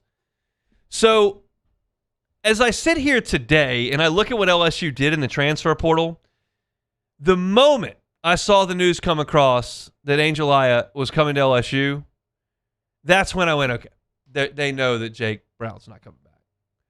Because I don't see a circumstance, a reasonable one, where LSU has assembled a team and allocated money to a roster that includes Omar Cerna at catcher, Mason Braun at first, Cade Curlin at second, Stephen Milam at short, Dawson Park at third, in left field, Bino Waters, in center field, Jason Wax, in right field, Angel Aya, and at DH, Cade Arambidi. That's 9, and I did not mention Jake Brown, and I did not mention William Patrick, and I did not mention a single freshman. I just don't think one of those, call it 9, make it 10 with addition. I don't think one of those 10 is not going to play every day. Of that 10, the 2 catchers, Cerna and Arambidi, the infield, Braun, Curlin, Milam, Park, the outfield, Waters, Wax, Laya, Brown. That's 10 guys. I don't see a circumstance where one of those guys showed up and isn't going to play every day. That's hard for me to discern. That doesn't count Jack Rucker. It doesn't count William Patrick. It doesn't count the freshmen. Those guys may not have starting roles. But it's just hard for me to see that. So without reporting to you anything, just reading the tea leaves, Jake Brown is not coming back. And you might go, well, Hunt, duh, he's going to be a second-round pick. He's played 3 years. And I'm just telling you, this is rooted in what I heard that last weekend. I'm telling you this because I heard the last weekend that he was going to come back. And I do know that Jake Brown loves playing for LSU and hates the way that this season ended, where he was hurt and he couldn't help his team and they didn't make a regional. But I do think the blow is cushioned for those guys. And Curiel, let me get to Curiel and then I'll say the blow is cushioned. The thing with Curiel, he's now being mocked in the top 10. You're talking $5-6 million. And I don't think he's going to come back and play a season at LSU and then not get $5 or $6 million the next year, even though he's a year older. But he's going to get $5 or $6 million. He's just not going to pass that up. It's not going to happen. And so I think those guys' decision becomes easier with a College World Series in their back pocket. I think when you have climbed the mountain, you want to do it the next year. You want to do it the rest of your time at LSU. But when you've got one in your back pocket, it becomes easier. Jerry Jones is kind of the exception to that because he incorrectly felt like he didn't contribute that much. On the first team, he said that publicly in press conferences. He was like, yeah, I was on that team, but I wanted to come back and like carve out an Omaha legacy of myself. And so maybe from that perspective, but Curiel, Milam, and Brown were right in the middle of the Omaha run. I know Brown didn't start every game in Omaha. Pearson started some, but like he was right in the middle of it, had a huge hit in the game against Arkansas. Like he's got his title. And so it makes it easier for those guys. And I want to say, like, I know that most of y'all are thinking to yourselves, like, Hunt, this is an obvious segment to do. We know Jake Brown and Derek Curl aren't coming back. I'm just telling you I had information that suggested that was perhaps not true. And then when Stephen Milam, who was part of that, announced that he was ready to come back, I was like, okay, wait a second. I need to take this a little bit more seriously. Now, with the addition of Laya, I just look at it and go, they've got their 9 guys. They've got their 9 guys they're going to go with. And if a freshman comes in and wins a spot, great. And if Jack Rucker comes in and wins a spot, great. And if William Patrick comes in and wins a spot, great. But I don't think that the 10 core dudes, if you count Jake Brown, somebody would have to sit every day. And that's just not, better put, somebody was not going to play every day. And that's just a hard thing for me to fathom with that group of talented players with big-time draft potential. Because Cerna's got big-time draft potential. Aaron Beatty's got big-time draft potential. Milam has got draft potential. Parks got big draft potential. Waters, Wax, obviously Jake Brown, obviously Laya. They've got big draft potential. And I just don't see guys maybe of 56 games having to sit for 20 of them. Just doesn't seem like a likely thing, right? So Derek Curiel and Jake Brown will leave as legacy players with phenomenal careers and a national championship ring to their name. I was told that there was a chance those guys would come back, and I kind of held that close to the vest. That's just not a realistic expectation at this point. It's a draft cranks up at the end of this week. Nothing's ever sure until it's sure, but I anticipate that those 2 guys will be moving on, and the 9 guys that I gave you will be your starting 9 on opening day, unless some freshman comes in and just lights it flat up, which would be great if that happens. We'll see. But that's just a thought on baseball. We'll get into the signees later on in this week. I think probably tomorrow. I'll get in that. It might be a Thursday segment, but probably tomorrow. And looking forward to that. It's going to be a very interesting weekend for LSU, as they've got a huge high school signing class that does have a lot of draft tricks. So even if you do get hit hard at the top of your class, if you can keep the middle intact and certainly the bottom, you'll have a good core of 8, 9 guys, 10 guys that come in this class, and that's impactful, no doubt. Not a big class, freshman class last year. All right, chugging along here. Our Tuesday show is brought to you by Immense Networks Cloud IT Management. We'll take a timeout, come back and talk Saints with Sharif Ishaq next. The Hunt Palmer Show. Fabry Chevrolet GMC, FabryChevrolet.com. That's FabryChevrolet.com. I tell y'all every day how much I love the website. It's just so navigable. It's so easy to use, so easy to search by whatever your criteria is. I'm checking out the website right now. Go into the specials tab, and you can click that. They've got new vehicle specials. They've got used vehicle specials. They've got their Chevy special offers. They've got their GM rewards, and you can click and see the great offers that they have. If you're looking right now for a 2026 Chevy Silverado 1500, they've got 0% for 60 months for well-qualified buyers. 60 months at 0%. If you're looking for a Chevy Trax, a smaller SUV, 2.9 APR financing for 36 months for well-qualified buyers. And you can see all these great deals. There's 15 of them right here on this page. If you're looking for great deals, check that out at FabryChevrolet.com. You can go see them, Highway 61 in St. Francisville, or start your buying experience right there at FabryChevrolet.com. Box combo for George. I see you, Luis. Food's on the way. Please don't. Hey, you know you can use your hands, right? Got those box combos for you. Raising Cane's chicken fingers. One love. When it comes to industrial construction, River Parish Contractors can do it all. Mechanical, structural, custom fabrication, specialized welding, and turnaround services. Strategically located in between Baton Rouge and New Orleans, we have the local team with the experience and commitment to safety to manage the most complex industrial projects. Period. Here's the deal. Partnering with us means your project is delivered on time, on budget, and most important, safely. River Parish Contractors, let's get building. At Bayou Automotive, we believe in a sales process that puts you first. We want you to experience an easy purchase with clear pricing and great service. Let Bayou Ford and Bayou Chrysler Dodge Jeep Ram be your trusted partners in finding your perfect vehicle. The crew at Bayou Automotive is going to do right by you. I'm Lawyer Locke Meredith. If you're battling an insurance company because of a wreck not your fault and they're not calling you back or being fair, Whether you hire us at all, give us a call, 272-5555, or email Locke Meredith, Sean Fagan and Associates. You have nothing to lose. Hello, I'm Collins Meredith.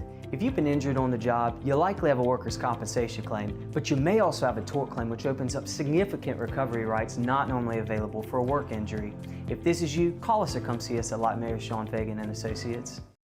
The Ascension Parish Sheriff's Office protects and serves over 132,000 residents across the parish. Keeping our community safe is our mission, and Rev Fiber plays a critical role in how we respond. Whether it's training in our special divisions, forensics investigations, or fielding emergency calls in our operations center, Rev Business connects our teams in real time, which is why we partner with Rev Business. Get 6 months free of Rev Business services. Call or click today. Man, age is just a number. Don't let it dictate how you feel. Goodwood Men's Sexual Wellness has anti-aging services that can help you look and feel your best. Visit yourgoodwood.com and discover a renewed sense of vitality.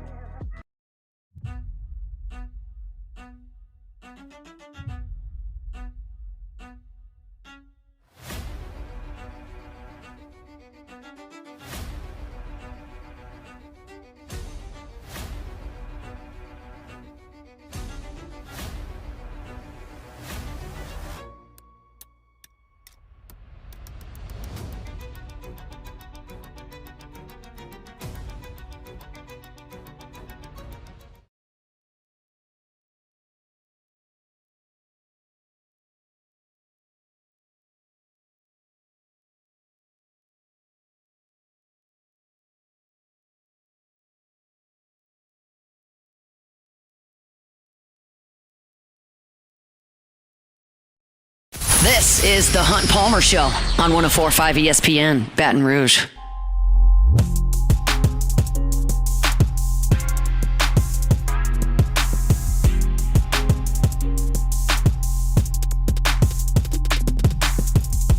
Hope your work week's off to a good start. Thanks for hanging out with us on a Tuesday, brought to you by Immense Networks Cloud IT Management. Time to talk a little Saints with Sharif Ishak. Sharif, this is the slowest portion of the NFL calendar because you got the playoffs that run into the Super Bowl, that run into the Combine, that run into, obviously, the draft, and then mini camps and OTAs. And then they get about a month where they kind of relax. So I want to talk about the rookies. You willing to do that with me?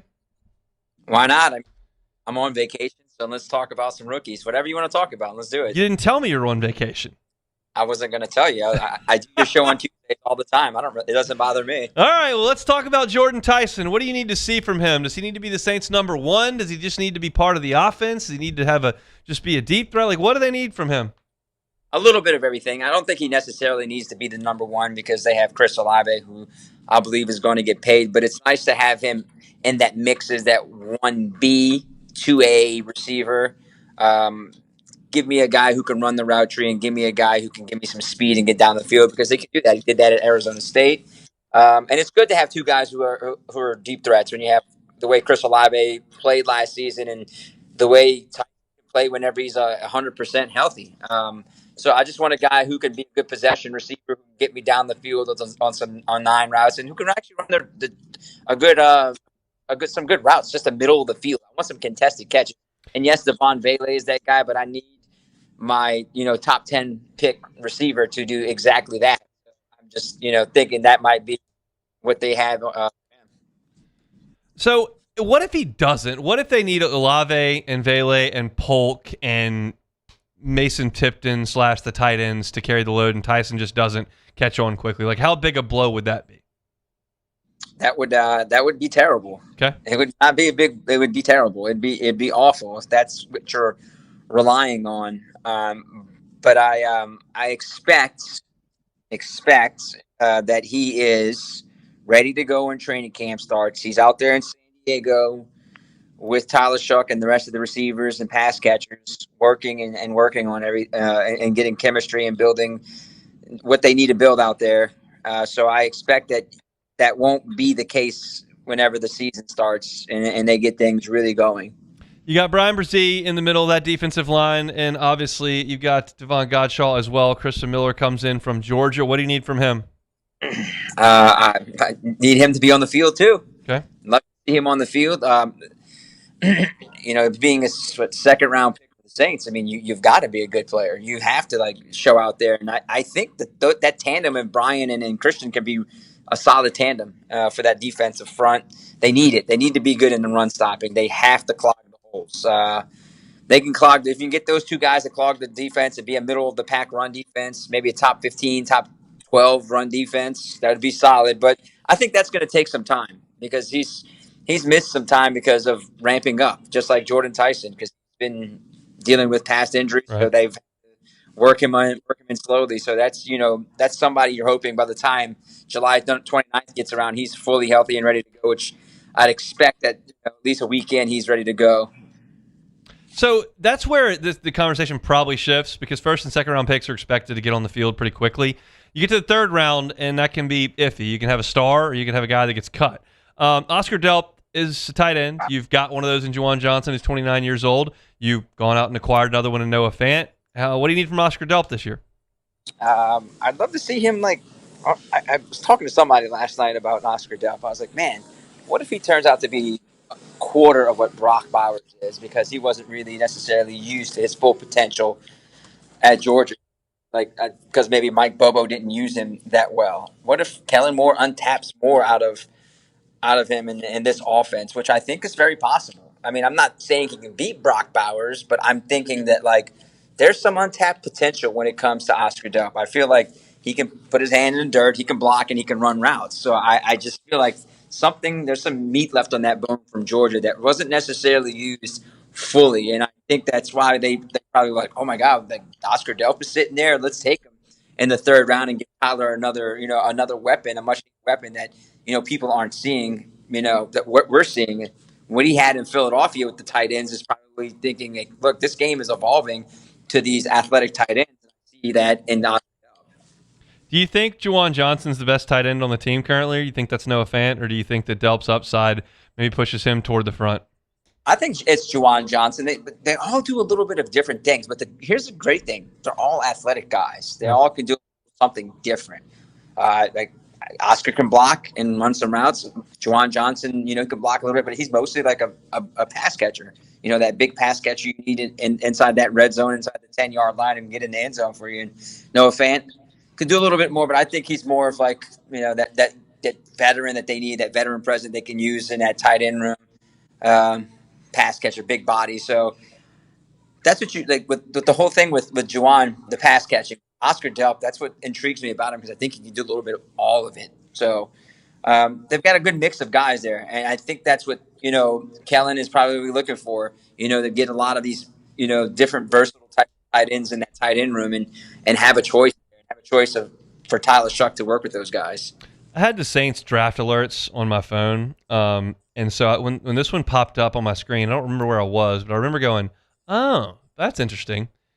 Jeremiah Wright, guard from Auburn, started on the defensive side at Auburn, transitioned over to the offensive side, very athletic, very big, and oh, by the way, the Saints' right guard is not very good. So is Jeremiah Wright a threat to break into this lineup as a rookie, or is that just a depth piece that you hope as a fourth rounder becomes a serviceable player for your team? You want that. You want that to be a depth, but you also want it to push Cesar Ruiz. You want somebody to push him, and whether if it's him or Dylan, somebody pushes him. Yeah. So, get in line for him. He's getting paid a lot of money, Hunt. I mean, Caesar's getting paid a good amount of money. So you hope that at least, this pushes him. But at the end of the day, in the long run, you want Jeremiah to be, somebody who's serviceable. You need some depth at that position. I mean, those offensive linemen for years continue to go down. Yep. Tyler Shuck was paying all kind of different offensive linemen, all kind of offensive weapons. So you just hope that those guys can stay healthy. And Jeremiah Wright, turns into something that's a nice depth piece for them, and you can run him out there in certain formations or just in general whenever you need him. And the other fourth rounder, Bryce Lance, over under for touchdown catches for Bryce Lance this year as a rookie, 2.5. I'll take the over. Just because I like his numbers I know it's FCS, but man, what he did over there in North Dakota State, and he put up some serious numbers. He had the school record in touchdowns one year. I mean, I like him. He's got the size. He's got the speed. Man, I like him. He might be, to me, of all the rookies, I mean, it's either him or Oscar, but one of those two guys are like the sleeper picks of that draft for the Saints. Man, I really like Bryce Lance a lot. His tape just was just amazing and so many levels. Just to watch what he did at the FCS level, at his size and his speed, man. I just think that like people are sleeping on him. I think they're really sleeping on him. I think he's going to be a guy who can do some damage in that offense this season. If one of the last 3 picks, Lorenzo Styles from Ohio State, Barryon Brown from LSU, and then TJ Hall, the corner from Iowa, one of those last 3 picks makes the 53-man roster come opening weekend, who would you pick of those 3? Barryon Brown, because he can return. I need somebody who can return. That return game has been miserable for quite some time. I mean, not when Shaheed was doing it was nice, but like it was inconsistent. I mean, they didn't really use him much. I need somebody who can get me some of those hidden yardage back. I need Barryon Brown with his speed, plus you can use him in certain formations as a receiver. I need him.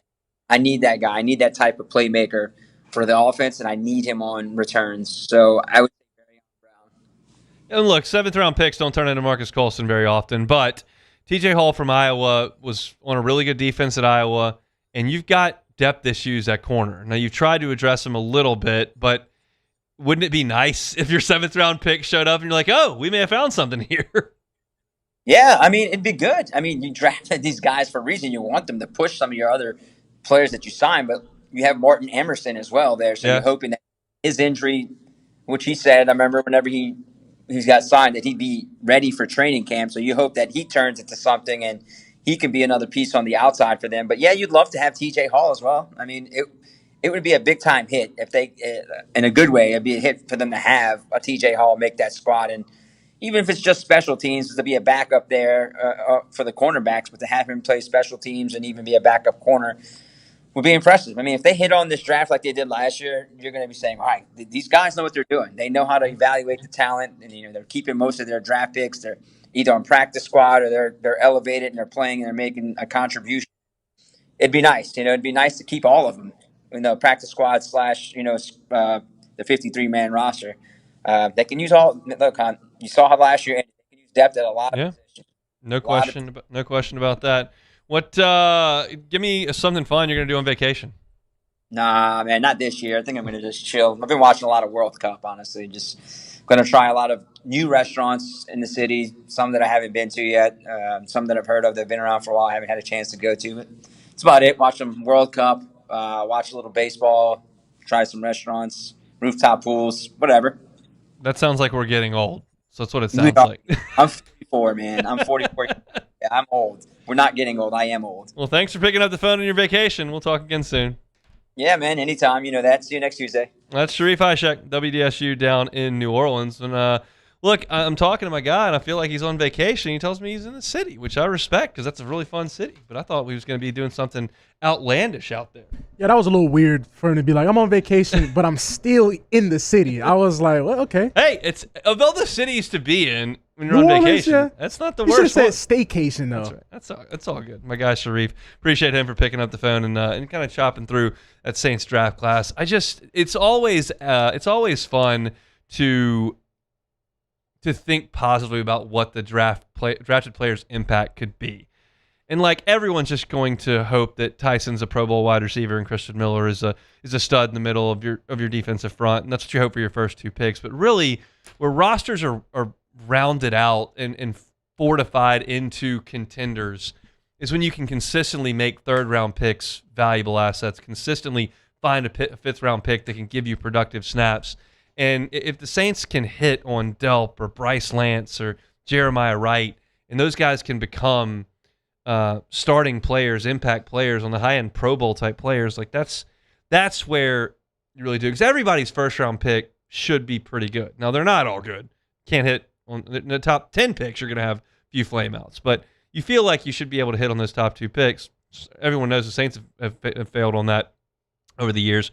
But if you can hit those mid-round picks, man, it just makes such a big difference on your roster, on your football team. And they look to have done that last year. Let's hope they've done it again this year in New Orleans. But again, slow time of year for the Saints. I appreciate Sharif for making some time for us. And we had some fun earlier today talking about the Saints and their the age on that roster, which I think is an asset for this organization for the first time in quite some time. Because 2 years ago, you were at the bottom of the NFL, and now you're in a spot that looks pretty healthy in terms of age and then where the salary cap's going to be. So hopefully good things for the Saints. A lot of optimism this time of year. That's for certain. Saints still about 2 weeks away, 2.5 weeks away from training camp opening up. So it'll get here before you know it. That's for sure. Tuesday show is brought to you by Immense Networks Cloud IT Management. We'll step aside and close out the show next.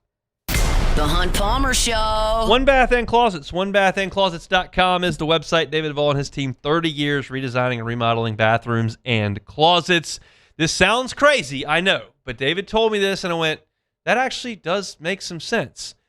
If, for Thanksgiving or Christmas, you've got a big crew coming in, and you've got a bathroom that needs to be used that right now you know is either really ugly or just doesn't function, but you don't use it day to day, so you don't take the time to fix it or go renovate or remodel it, now's the time to make that call, because things get really crazy when the holidays are upon us. That goes with a lot of things in home repair, because everyone starts to realize, oh, we're 1 month out from 15 people being over here for Thanksgiving and Christmas, and we got a bathroom that doesn't work properly. Call David now. Have him come out and look. Have that free consultation. That doesn't cost you anything to say, hey, having people come out, I'd really like to make some changes here. And get started in July or August for those holidays if you're having a big crew come in for the holidays. It's not a wild time to think about that. We're 2 quarters through the year, halfway through the year.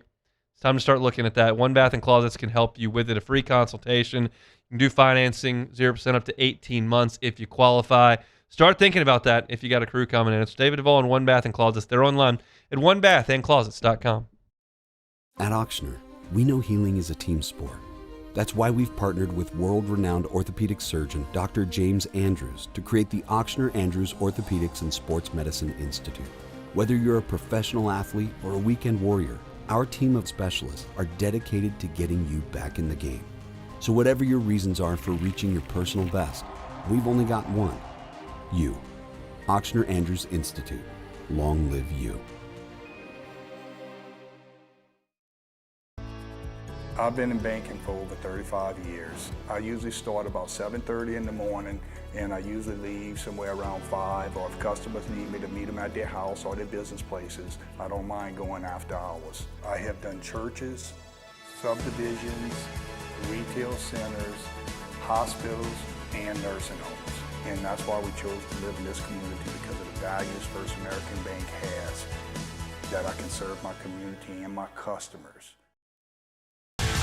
Eagle 98.1, the rock station. Home of the Woody Show in the morning. Scotty Mack with Rock at Work. Michelle Southern with Southern Rock. Home of LSU sports since 1998. And rock for Baton Rouge since 1985. Take us anywhere with the Eagle 98.1 app. To join our VIP fan club, text ROCK to 225-499-9898. Eagle 98.1, the rock station. Who bears the standard?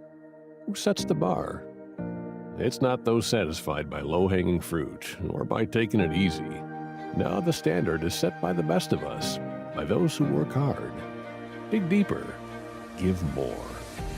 At Sunshine, we're proud to provide John Deere products that work hard for you, the standard bearers. Find the dealer nearest you at sunequip.com.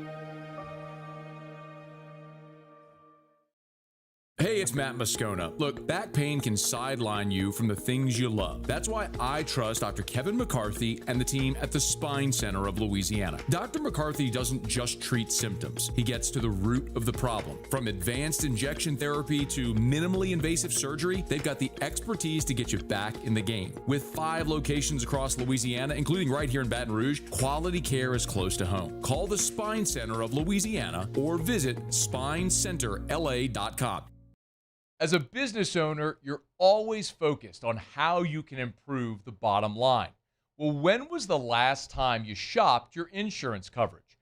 Insurance Network of Louisiana can help. If you're a business owner, let my friends at Insurance Network of Louisiana see if they can find you better coverage for less money. They always offer exceptional customer service and partner with only the best providers. You're listening to The Hunt Palmer Show on 104.5 ESPN, Baton Rouge.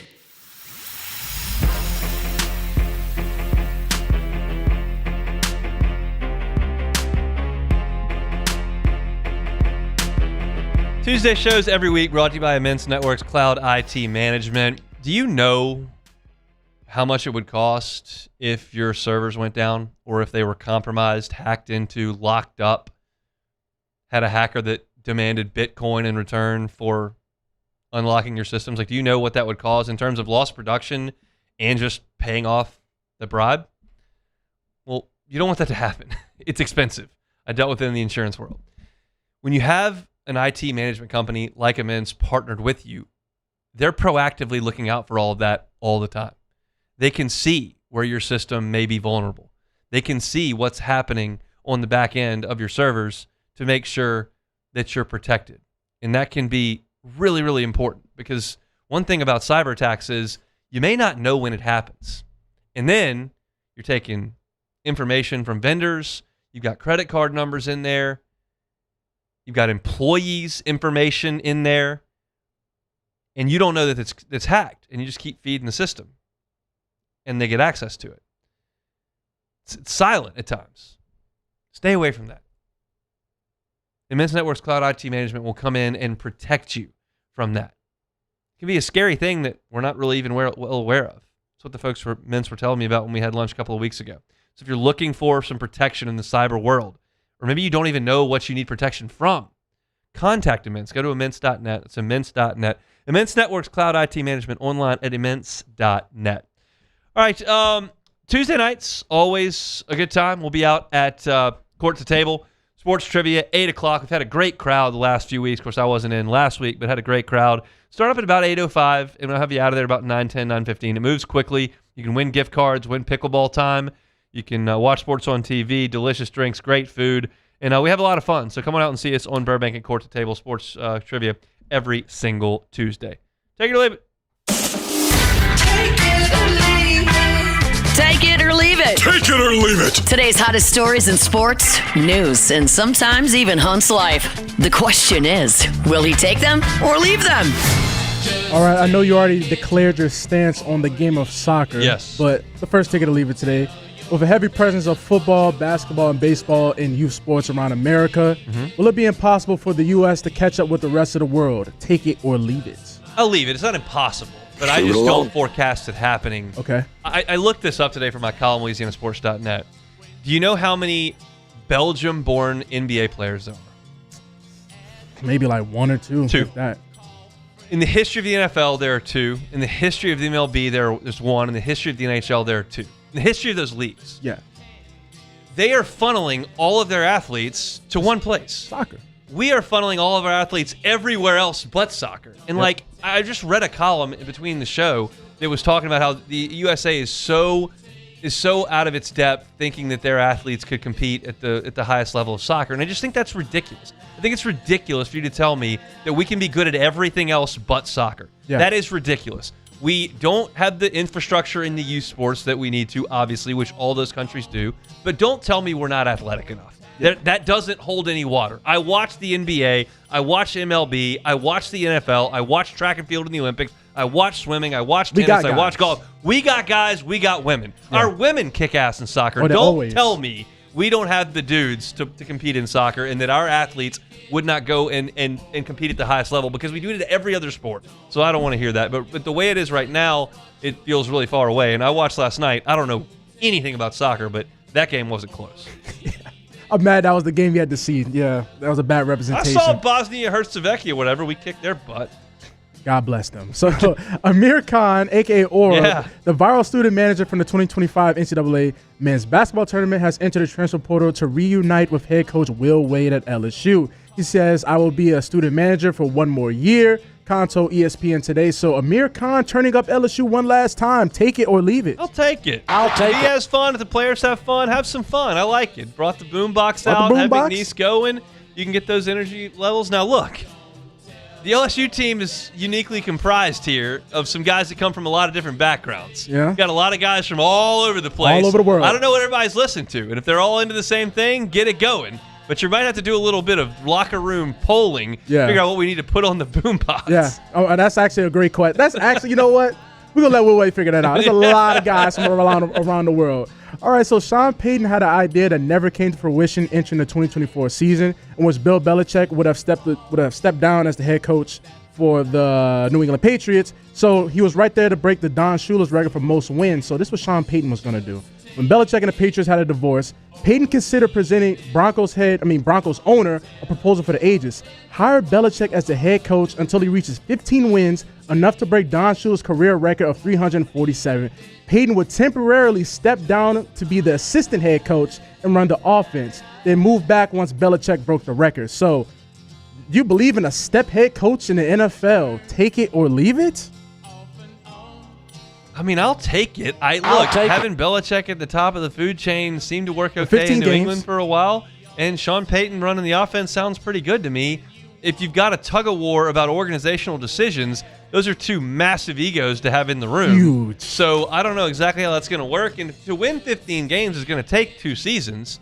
So is Belichick in the draft room for the next year, or are we just letting him coach? That's a lot of cooks in the kitchen. I don't know if I'm the Broncos that I'm excited to do that, because I just don't want to mess with what I believe to be a good thing. And Sean Payton whipped them into shape pretty quickly. So I would probably just leave that right where it was. All right, so that's it for Take It or Leave It. All right, appreciate y'all hanging out with us on a Tuesday. Covered a lot of ground. Started things with the LSU commitment of Jaden Anding, younger brother of Aiden Anding. LSU nabs a 4-star safety. Good news for LSU, good news for the state of Louisiana there. Saints are getting younger, and I went through it player by player, age by age. You can check that out at Hunt on Saints.